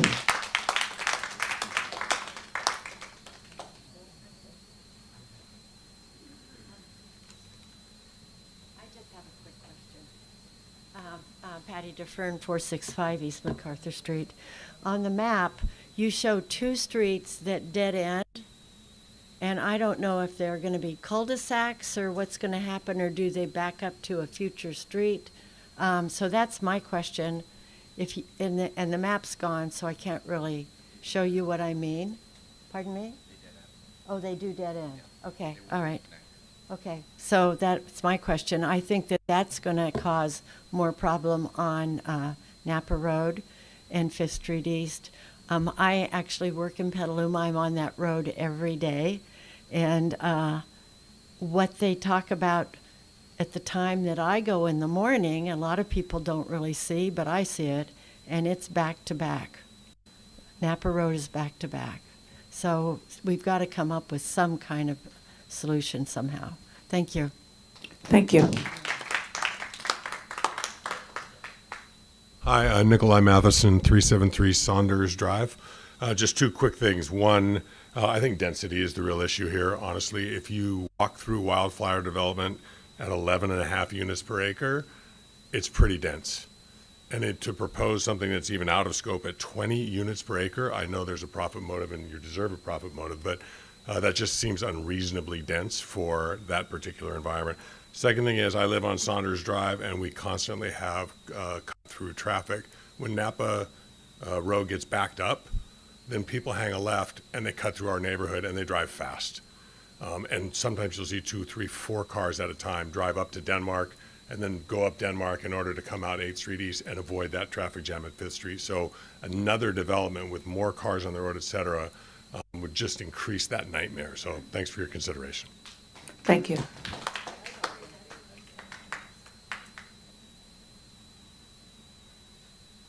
Hello, I'm Carol Dodge. I live right across from, I live on Jones Street, where the entrance would go into the development. I don't begrudge the development. I love being at Wildflower, and I'm really grateful to be there. Just regarding traffic and all the vehicles, the thing about building for young families is the kids grow up and they all get a car.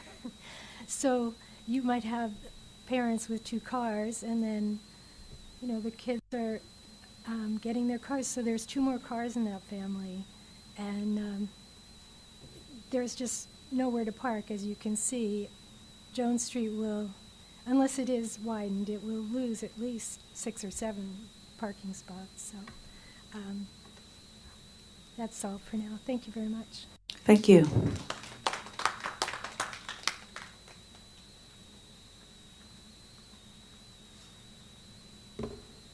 Good evening. I'm Caitlin Cornwall, and I'm representing the Sonoma Valley Collaborative. And I know you know what the Sonoma Valley Collaborative, but just so the audience knows, Sonoma Valley Collaborative is a coalition that is meant to represent the broadest possible array of interests in Sonoma Valley and to work together kind of across those boundaries on whatever issues all of those different interests can agree on, which maybe is not that many, but they're important. So, for example, we have all the big business organizations, the Chamber, the Vintners and Growers, the Visitors Bureau, the hospital, the health center, the school district, environmental organizations, many children-serving organizations, education organization, arts organizations, philanthropy. So we have about 30 members and growing.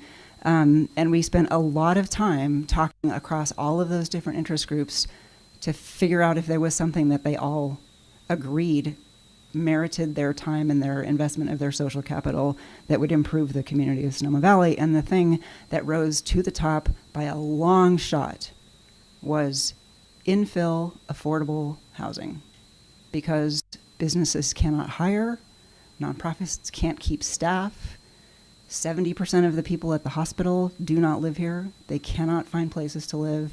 Our schools are closing, families are leaving. So our membership, which represents invested, informed, caring, dedicated people from across a very wide range of sectors, have agreed that the thing that is most risking the viability of our community is the lack of housing affordability. So I'm here watching this project on behalf of all those members because we are looking for projects to support and even help craft that can increase the affordability of Sonoma Valley. This is not exactly the project that the collaborative dreams of. These units are big, they're expensive, and so I guess from the perspective of the collaborative, we would urge you to use the levers that you've got and that the city has got to maximize the ability of this project to be economically feasible, but produce units that people who need to live here and work here, that we need to be able to work here, can actually afford. Thanks. Thank you.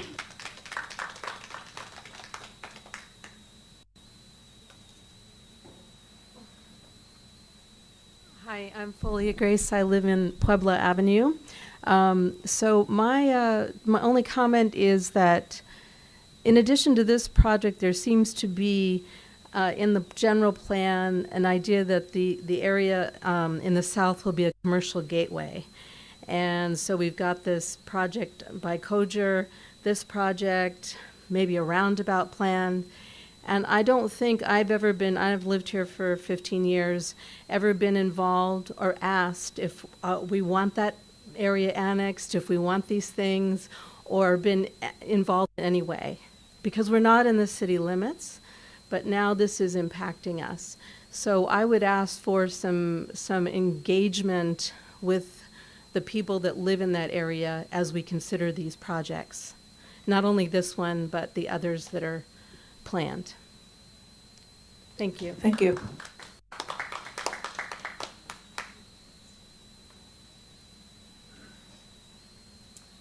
Good evening. My name is Doug Mile. I am an architect, and I live a quarter mile south of this site at 20820 5th Street East.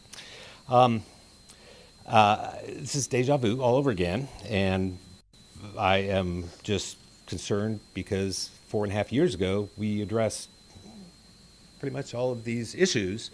I think Mr. Barnett here was, there at the time, and a lot of these issues really got ground through. There's a lot of existing history and a lot of research that can be done. A lot of things can be learned from looking back at what was already proposed by De Nova. And looking at this looks like De Nova redo. This is the same thing, and actually in a lot of ways, I think much more brutal. Very worried about it, being down there and having already ground through all of these issues. So I'll try and keep it really brief and just kind of hit what are the big issues. When this first came up, I dug up an old letter that I wrote to the Planning Commission as part of the Community Alliance for Planning Southeast Sonoma, a big group of neighbors that all coalesced around this issue and about the development here. And in general, we understand the need for developing this parcel and annexing it into the city and helping to deal with the housing shortage. But there are so many issues.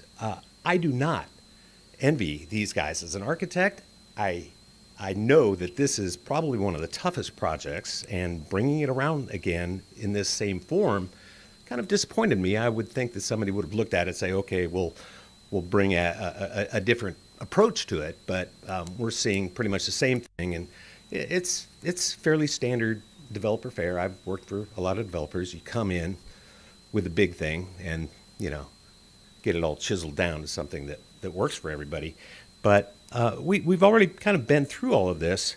And the biggest issues I see, as before, and actually I think I'll probably resubmit the letter I wrote and because all of these issues still apply.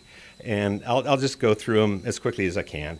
But the most important, I think, here for the Planning Commission is that they have to pre-zone this. And when, at some point, a long time ago, I've lived in Sonoma over 31 years, and 28 years at my current location on 5th Street East, just south of there.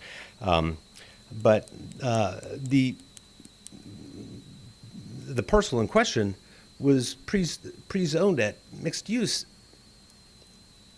in a kind of a crazy way. Apparently, there was a story, I'm not sure exactly, where it came from, but that somebody wanted to have a Quickie Mart on that corner because it's too far to go to Broadway Market.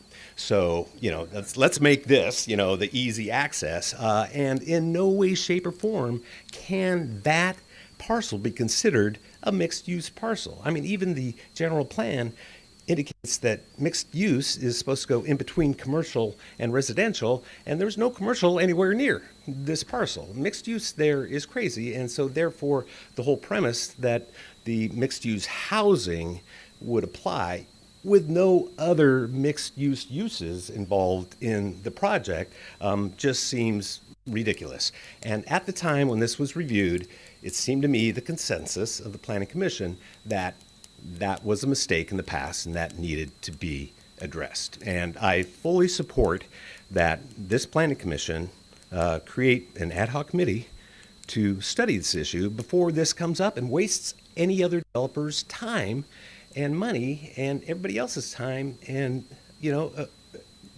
it just seems to me this big issue about how that parcel gets zoned and decided by the powers that be, how it's going to be developed, needs to be addressed and discussed in a way that is, really above and beyond. It seems to me now we're talking about, parking and floor plate sizes and design and dead ends and all of that. None of that really matters until you take care of the number one issues, pre-zoning being the initial one before annexation.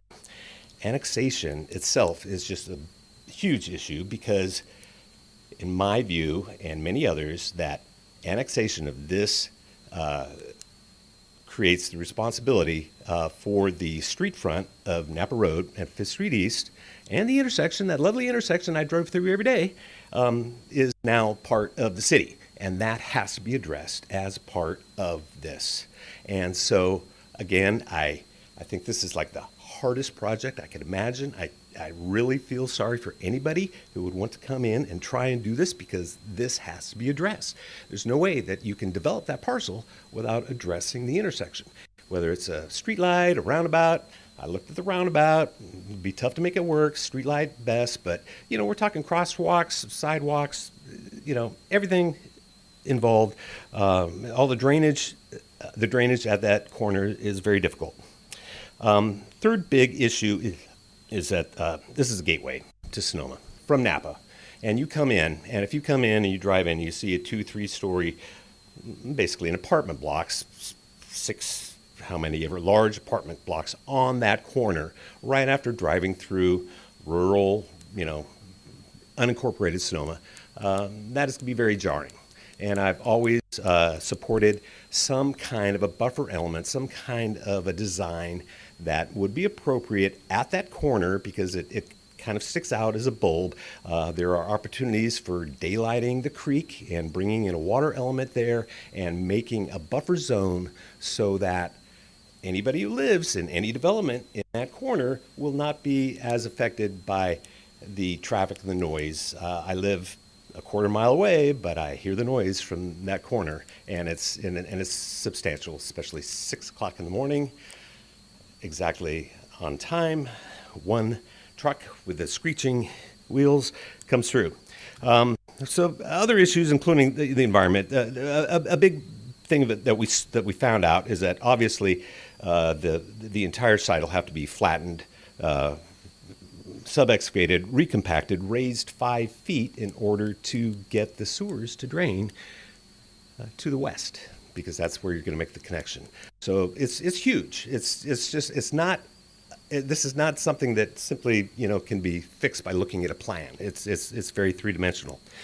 And I'm just going to ask you to wrap it up very soon. Okay, I'm sorry, and I'm sorry for overstaying, but anyway, I think that the most important thing is that for this committee to take this under consideration, and I don't think anything should be done here until the general plan has been reviewed and this specific parcel get reviewed very carefully about how you want to develop it.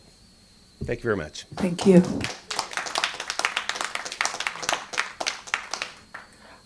All right. One more comment? Hi, my name's Christy Eddy. I work in real estate. I live on the west side of town, so I'm not a direct neighbor to this, but I think this project is really interesting. I'm very torn about how I feel about it because working in real estate, you're acutely aware of what it costs for young families here in Sonoma.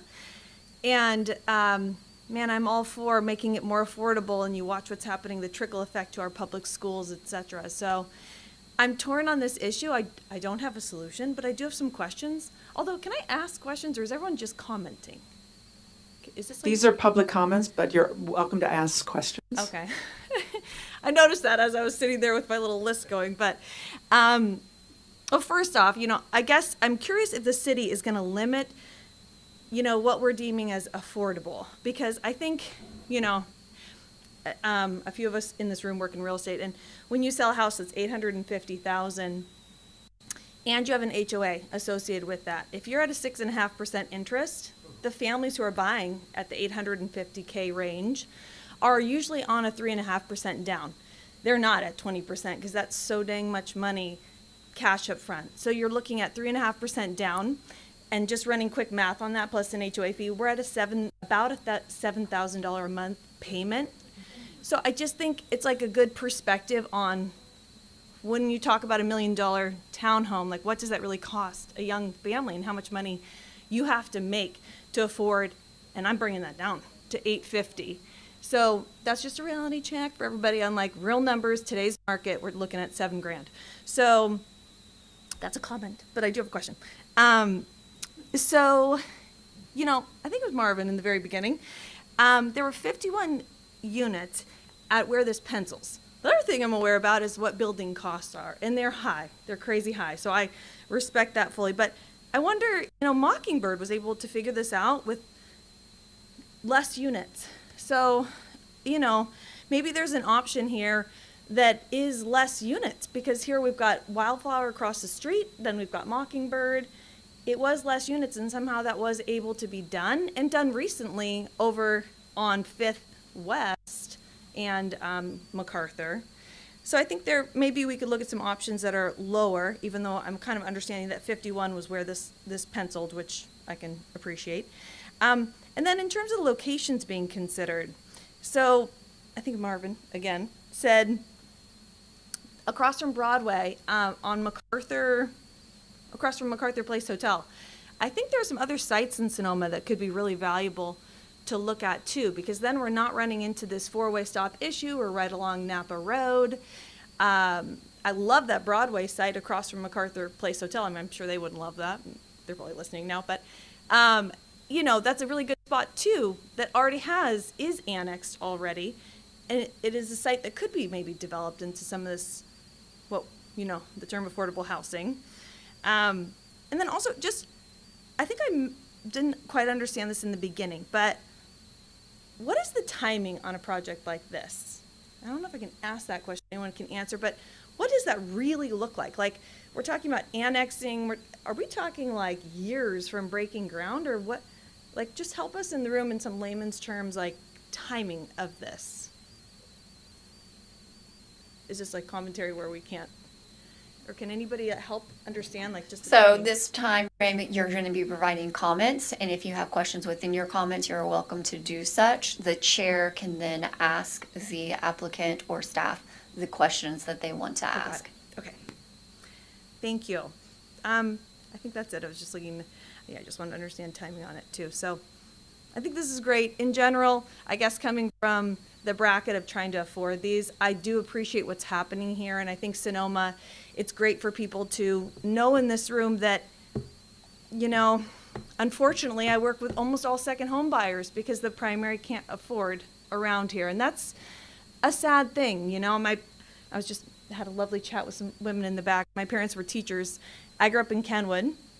They live on 4 acres, and my dad and I just lament about how my husband and I make 5 times their income as 2 teachers. We can't ever afford the home that they own. And that is just a wild concept with how much money we're talking about to afford that $7,000 per month. And that's not even to have the lights on. That's just to unlock the door, you know. And then you got a million other expenses. And when public schools start dropping down, we're forced into private. So now I'm paying $2,000 a month to send my kids to a private school when public schools aren't terrible, but they're struggling in Sonoma. And now we're at $9,000. And you just see how this starts to add up, and just this is why we're having the great comments that were made earlier about the declining demographic of Sonoma, like this town shrinking. So I think affordable housing is great. I'm glad there are people trying to solve this, to be honest, but I don't know if we have the solution, and maybe it's just a smaller quantity. So that's all. Thank you. Thank you.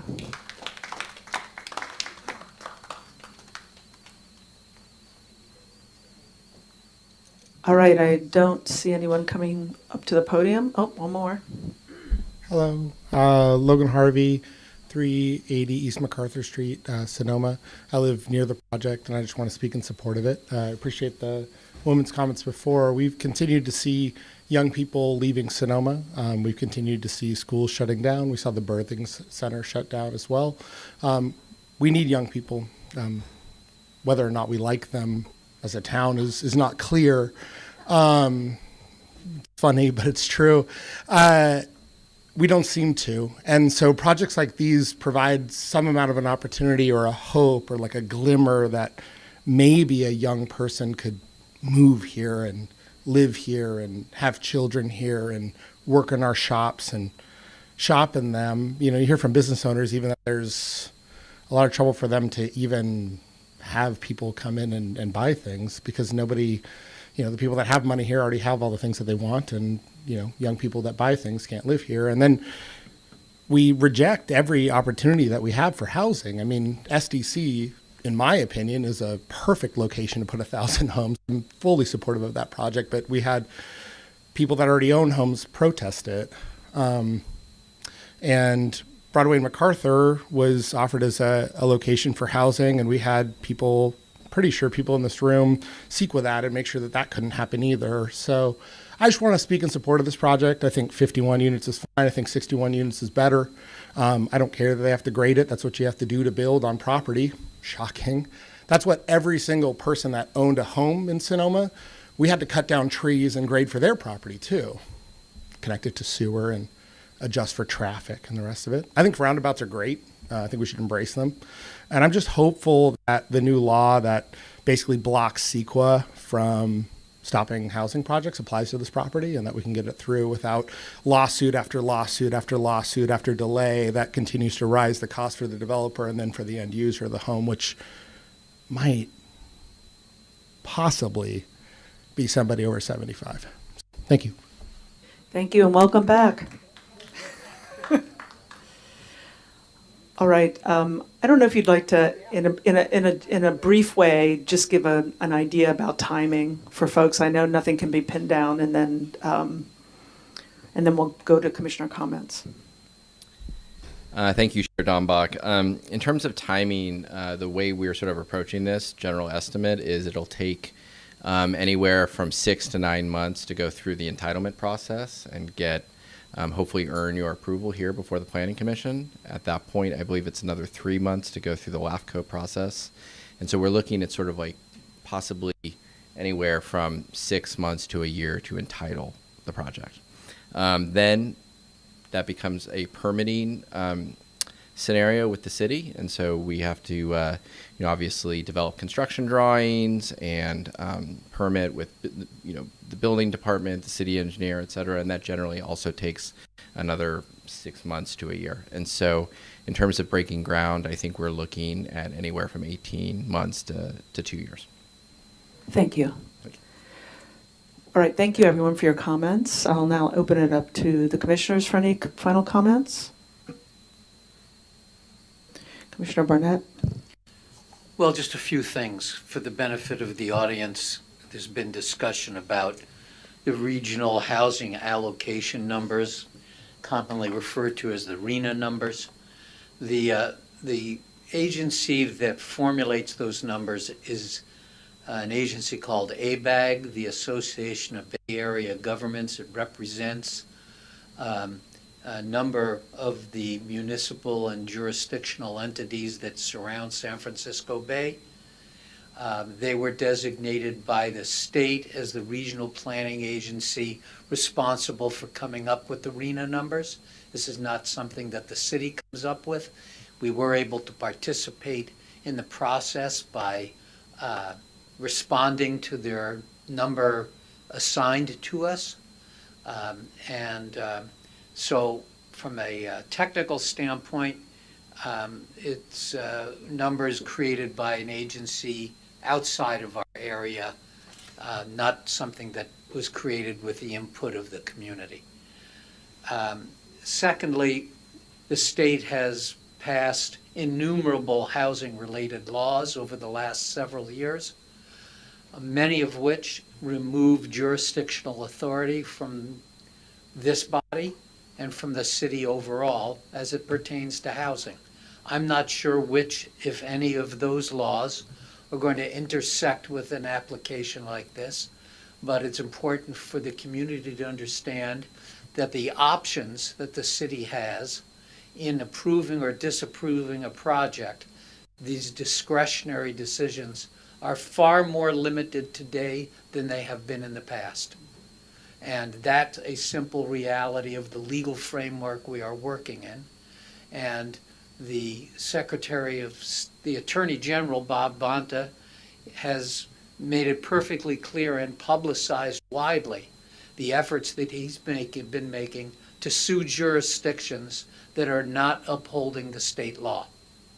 So that's another reality that we're working with, is the pressure from the state. It's interesting to note that the numbers that the state came up with for housing in California were developed by McKinsey and Company. McKinsey and Company's numbers, McKinsey is the largest consulting firm in the world. And they consult for governments and businesses. They're huge. They're gigantic. Basically, the number that they proposed for the state of California, which was something, if I recall correctly, like 3 million homes by 2030 or something, I can't quite recall the exact number, was basically something that the legislature embraced. And based on the research I've done, it's not really known if that number that McKinsey came up with is actually accurate. There are some people who say it overstates the need for housing in California by a third. We'll see how it all shakes out, but the state laws we're seeing and the policies that the state is enacting are based on projections of a population increase and housing need developed by McKinsey. That's where this all began, and these consulting firms are also lobbying firms, and they have great connections to the legislature, and the laws that get passed by the legislature all flow downhill like other things we know about. And this is the way we've ended up, in part, in the situation that we're in. Under the gun from the state, dealing with numbers that almost everyone agrees are not going to be met, and a very aggressive litigation attitude on the part of the state to intimidate municipalities and jurisdictions into doing what the state wants them to do, even though the targets of the state may be totally inaccurate. I just want to add one more thing. I was on the city council when the designation of this property as mixed use happened. And it was an idea put forward by then, he may have been Mayor Dick Ashford, who was on the council for 4 years.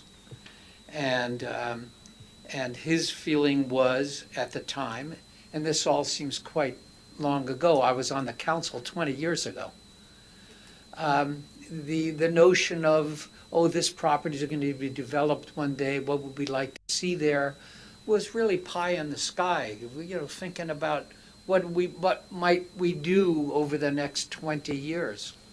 And he said, well, you know, maybe we need some sort of little commercial component in this part of town because there's not that much on the east side. And the council, well, we're talking 20 years, and the people who own the property, they don't seem to be interested in selling it. It's been the way it is for a long time. It ended up being part of the zoning designation. And that's how it happened. It was just an idea for something that seemed so far in the future that why the heck not? We can always change the zoning. Now, what's happened is that there hasn't been a close consideration of the change in the zoning on this property, partly because there's been other priorities for the city. This property needed to be annexed. It was in the UGB, but outside of the city limits. It seemed like a low priority issue to the city overall over all these years. Nobody said, by the way, maybe we ought to take a look at whether that zoning designation made sense. Well, here we are at the new general plan where the zoning designations are all going to be re-examined because 20 years have gone by. And so here we are, lo and behold. It's a complex issue. It never really has been fully explored as to whether the zoning on that property makes sense. It certainly does not reflect what the intention of Dick Ashford had, because there's nothing about this that has a commercial component on it. It's just the reality of the history of the situation. So with that, thank you. Any other comments from commissioners?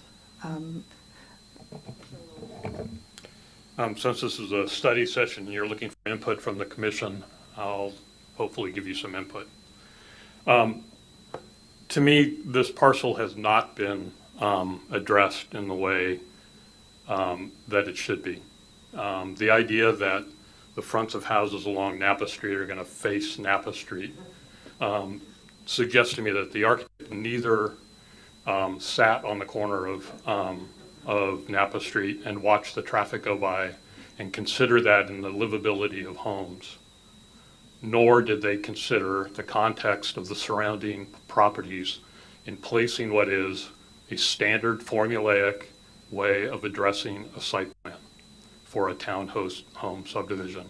This happens everywhere in California, in every town in California, as a solution to today's housing pro forma. Townhouses, internal driveways and garages, and circulation to a front door, which is a garage. Or the front doors of these houses don't make community. They simply face a street, very busy streets. In fact, I would encourage your architect to look at Wildwood or Wildflower, I forget, Wildflower. I would encourage them to look at that and understand how that community is actually formed in a high density situation. It isn't this solution. It's a Sonoma solution, actually. The houses here face each other. The streets are the common place between buildings. They aren't just circulation for cars. So they form the community infrastructure and network. It's what people move here for. They don't move here to live in a townhouse facing Napa Road. If you take that into consideration, you may end up with a development that will meet with the community's approval, and you may be able to get it through the process, because I imagine, because this project doesn't meet our multifamily objective design guidelines. So you're obviously going through a discretionary process with us. So you're going to be in front of us for design review, you're going to be in front of us for site plan review, and all of the use permitting that's required under that. So I would actually encourage you to look at the multifamily objective design guidelines, because those are heavily considered for high density housing and how those can meet the context of what Sonoma is. And they were also structured in a way to form the type of multifamily housing that this community needed and wants.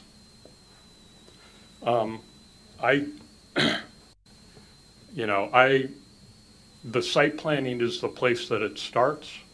It's what will form the buildings and the neighborhoods that will hopefully be inhabited by new community members to Sonoma. It's not craftsmen. It's not modern farmhouse. You can't apply a dress and expect that to be a place. It's not. The thing that makes Sonoma Sonoma is what is in between the buildings, not the buildings. So take that into consideration when you bring your Sonoma-based, heavily considered Sonoma solution to the corner of 5th Street and Napa Road. And I hope there is some change that comes along with that.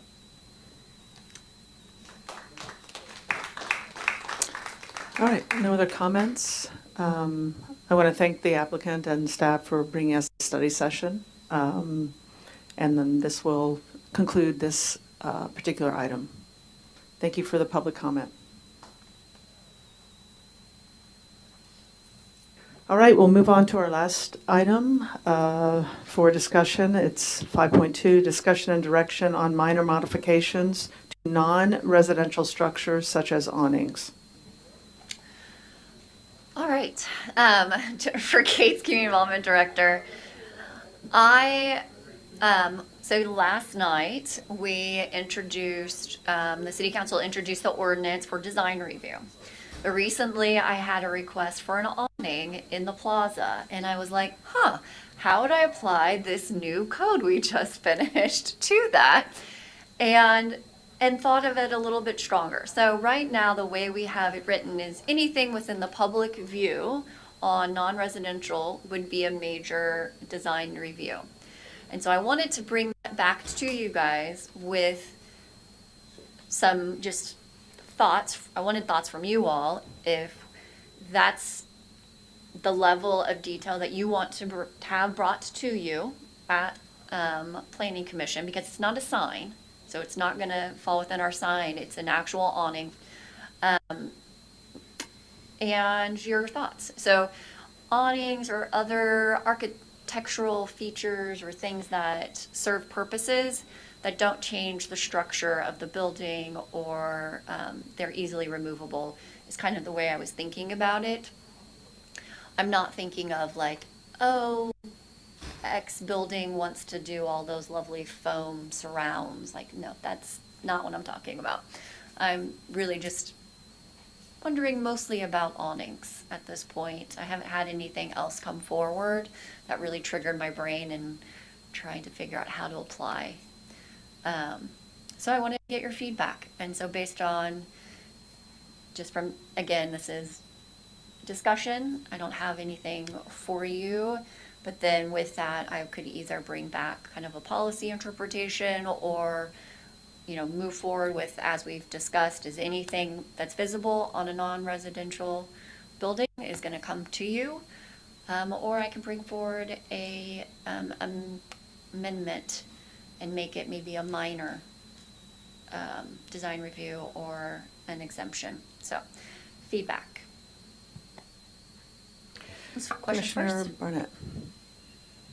Well, I just want to make sure I'm understanding what we're introducing here as a topic, which is you're asking whether we feel that changes such as awnings to non-residential properties in the Plaza area, for example, should come before this commission for a decision. The alternative is that some sort of standard be established below which staff would make the decision, and then there would be a standard above which the commission would make a decision. Is that basically what you're asking? Yes. Okay. I guess my reaction to it is that when it comes to other places other than the Plaza, I can contemplate a minimum maximum standard in which decisions get made without commission review. But when it comes to the Plaza overlay zone, I think all those decisions should come to us. I think it's too sensitive an area. I mean, I don't want to invoke the pink door controversy, but one can see how sensitive changes on the Plaza are for people. And I think that the wise decision from my standpoint would be to concentrate the decision-making for Plaza-related changes, even if it's something as pedestrian as simple as an awning that's removable, or it should still come before this commission. So you just brought up paint. So we exempted paint. So in the Plaza, are we wanting different treatments, Plaza Historic Commercial District or something for non-residential? Again, going back to the non-residential aspects. Is that another clarification we just need to be clear is that, what do we call it? The Plaza Retail Overlay District is what we call it, which is a portion of Broadway, a portion of the side streets that lead into the Plaza. That the intent is that the Planning Commission does want to make sure that they are reviewing all modifications. That would be my preference, but I don't know how the other commissioners feel. I mean, I've always felt that while, and we may have even had in the past a palette of standard colors that could be used in the Plaza if people wanted to have a more streamlined process. I don't know if that's still in effect, but I think that if, for example, and I know that this was a fire department issue, those very large numbers on the historic buildings, I would have liked to have a discussion about that before this commission, before it happened. It may seem like a minor item to everyone but the fire department, but to me it's a major item. It's something that should have been talked about.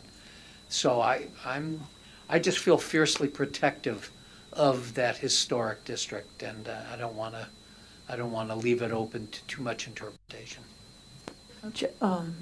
Commissioner Nugent.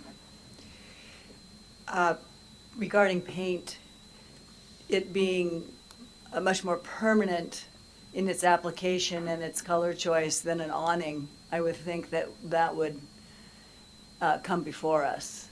It seems to be a more important decision than a awning that could be taken down. And I echo your concern about your fierce protection of the Plaza and that overlay.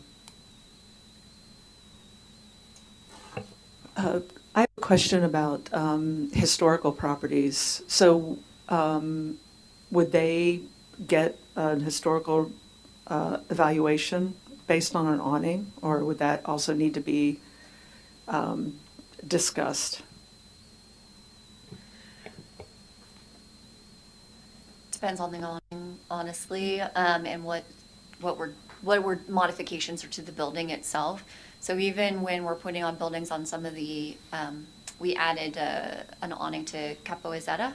That's a new awning. It was reviewed by design review. So it is a more structural change to that one. in its design and such. We have other awnings that are more just fabric, simple frame awnings. And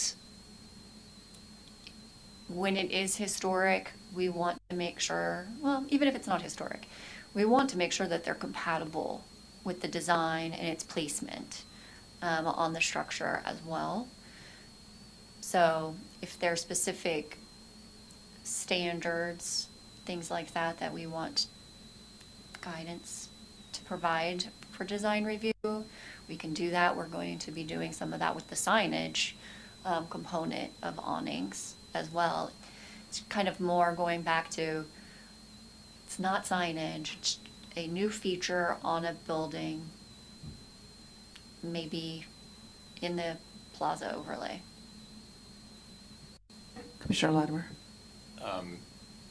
I'm wondering if you are looking for that authority, having heard some of the commissioners' passion for the Plaza area. My instinct is to give you the authority to go do your job and to streamline the process of getting these things done, because paint and awnings are not permanent problems. You know, paint can be painted over and awnings can be removed if there's a real issue. Obviously, if we've, you know, maybe we have, if the commission ends up being concerned about the decisions that you've made because there's pink doors too many places in the Plaza, you know, there'd be a problem. I mean, are you comfortable with that decision-making process, or would you prefer to have it in front of the commission? Are you gonna yell at me? No, I don't mean right now. I mean, with every, you know, when it is a high value area, I would call it, in those specific areas. And as planners, I think when we have very specific guidance on things, it makes us the most comfortable in our decision making. And so when it fits into a nice little box, we like it the best, honestly, when we're making decisions, and then we can quickly make decisions. And we don't get, to be honest, we don't get as much back and forth with applicants sometimes. We say, we know that we can approve this. And so that's what, you know, we recommend as staff. So, you know, going, you know, I know there's probably different thoughts on paint color, but just in general, there's always options around not these paint colors, right? We don't want you to paint your building black or whatever that is. So those types of things are easier to plan around and staff approve over the counter. It is a lot quicker. And then around awnings, you know, placement, location, again, color. We want it to be compatible, just like you all do. But again, if there's certain concerns around what it is, how it looks, what color it is, then the commission could always give us that guidance to still be able to approve. But it's what you guys are comfortable with at this point. In this process, that's what we were trying to do previous, you know, with that previous design reviews. Just a couple of things have come up that we're trying to refine now as they occur. So, is there a opportunity for, I don't know how to say this, it's something that I would hate, but anyway, is there an opportunity for discretion at the staff level? In other words, we give you the discretion to review these without having to bring them to the Planning Commission. And yet, there's an understanding that at a certain threshold, by your discretion, that it can be brought to the Planning Commission because of what you see as at a staff level of its potential impact, and you're maybe uncomfortable with just approving it administratively. To me, that's kind of a balance situation where, you know, if you're not doing something very impactful, you're adding an awning that's small in scale, it doesn't have much impact in terms of color, or the way it's mounted on the building makes sense. Why should we go through the hoops to get here for everyone here to say yes, because that's probably what's going to happen. But, you know, if it's at another level, then it does come to the Planning Commission. We have those items already, I think, in some of the, to me, that seems like a good balance for these kinds of items.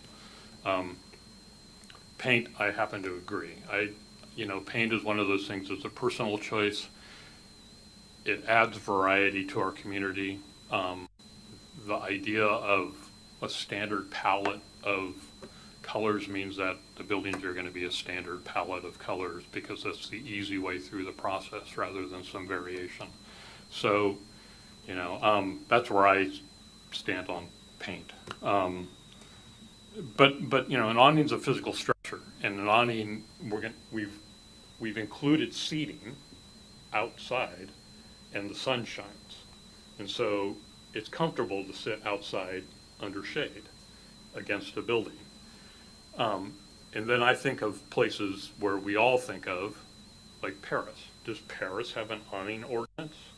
Probably. I bet it doesn't, actually, because Paris, it's funny, the Europeans, Europeans they have old buildings, they treat them well, but they're very comfortable around their old buildings. They like modern change.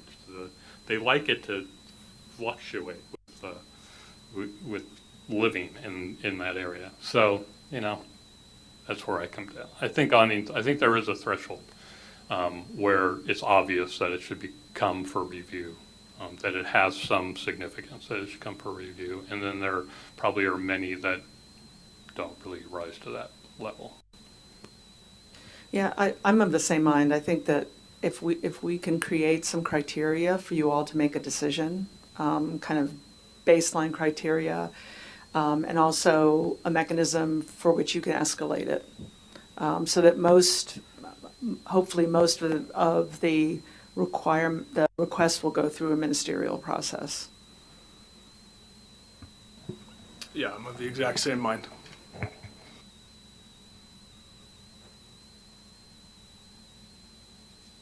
I just said that I'm joining Commissioner Willers and Chair DAMBACH in their comments, and that I believe that staff should be empowered to make the decisions that they are so good at making with their backgrounds as professionals in this industry, but there being some kind of the threshold by which you could escalate. And I would assume that obviously the next steps is, if everyone is kind of in agreement, is you would put something together and you'll bring it here for us to review and have a follow-up conversation on kind of those standards or criteria. Right, so we already have it built into the ordinance that I can bring anything to any level. But I can, based on what I have heard, what I can do is bring forward something to add it to the exemption with the qualifier aspect, and then and maybe have a little bit more specificity around what that looks like. It's just hard to describe awnings, honestly. It's an awning, but I can think of, we'll look into it a little bit more. Yeah, I mean, I think the way I think about it is, what's the risk of not having those criteria? Like, are you going to get a pink awning? So I think the things that make sense, that you're probably aware of, are probably the logical things to set at those standards. All right, thank you. All right, and with that, we will close that item and move on to item number 6, which are director comments and announcements. All right, I have a couple. One is the design review ordinance introduction occurred last night, and we will go on August 6th for its adoption. So it will be in place at the beginning of September. So we look forward to rolling that out in the next couple of months, and getting ready for that. And we also awarded a $250,000 grant using the Affordable Housing Trust Fund to help with the preservation of 18 affordable units. So the Setzer units, as well as the Masonavi units, their affordability term ended this year, or was getting ready to end. And so we received our notice of intent for them to sell, and worked with Burbank Housing. We had reached out to a number of different nonprofits to look at it. And then we identified Burbank Housing to move forward with the purchase. And so they were able to raise the funds with a $250,000 gap that they asked us to fill. And if I recall correctly, these retaining the status of these units does not apply to our arena numbers. That is correct. I think that's really a lousy policy. But we have to report that we preserved them, otherwise they would be losses. Yeah, well. Yeah, it helps us some. Jennifer, would these now be put affordable in perpetuity and a deeded? No, they will not. And then the last thing I wanted to mention is we've been having our task force meetings for the general plan, and we've discussed the local economy element, the noise element, and started the circulation element. We'll continue to talk about the circulation element at the next meeting, which is on August 4th. And staff will be releasing in that first week of August the open space element. And we also activated the ad hoc for the Planning Commission general plan as well. So they've started to meet. And that concludes the director's comments. Thank you. Any commissioner reports or comments? Commissioner Willers? Let's see, I have two comments. One question. Do those little guys that get fans put underneath them that wiggle their arms up and down and go around, they're not allowed in our community, correct? That's correct. They are not allowed. If you want to tell me the address. We also don't allow the flags. Yeah. I'm working on that one. 7-Eleven doesn't have them now, but they had them for a brief period of time. I saw them too. Huh? During 4th of July? I don't know. It was in the last few weeks. Yeah, it was in the last few weeks. Anyway, that's that. And just a comment. I'm saddened to see that the single-family house on the corner of 2nd Street West and starts with a P, cross. Anyway, that was a parcel that was zoned for mixed use. Which house? Right behind 7-Eleven. From the acute care. Yeah, across the street from the acute care. Yeah, it's the Perkins. right. I'm saddened to see that opportunity has been lost, basically. So, and especially with the way that single-family house now addresses 2nd Street East with its garage literally 4 feet off the sidewalk, where that garage is going to be backing into 2nd Street East. West, sorry, which we all know is a busy street. So, anyway, it's just a comment. Any other comments? I'd like to make two. First, I want to congratulate you all for using the Housing Trust Fund in the manner to preserve the affordable housing stock. And secondly, I just want to welcome Hannah, the new Matt, and looking forward to working with you. Okay, on to item number 8, adjournment. Do I have a motion to adjourn? So moved. Thank you. May I say one thing? I was a planning commissioner, and I'm also a dental hygienist. And many times I had people come to my office so that they could sit with me independently and discuss their project. And I heard that a couple of you have had that happen to you. My suggestion is you say, I'm more than happy to meet with you at City Hall with someone in attendance. The one-on-one with a private conversation with someone could be very dangerous for you. So, hate to bring it up, but boy, did it brought back a lot of memories for me. They would come, they would get their teeth cleaned, they would find out I wouldn't discuss it, and then they'd leave. So, there was an ulterior motive there. Anyhow, I think you run a fabulous meeting. Thank you very much.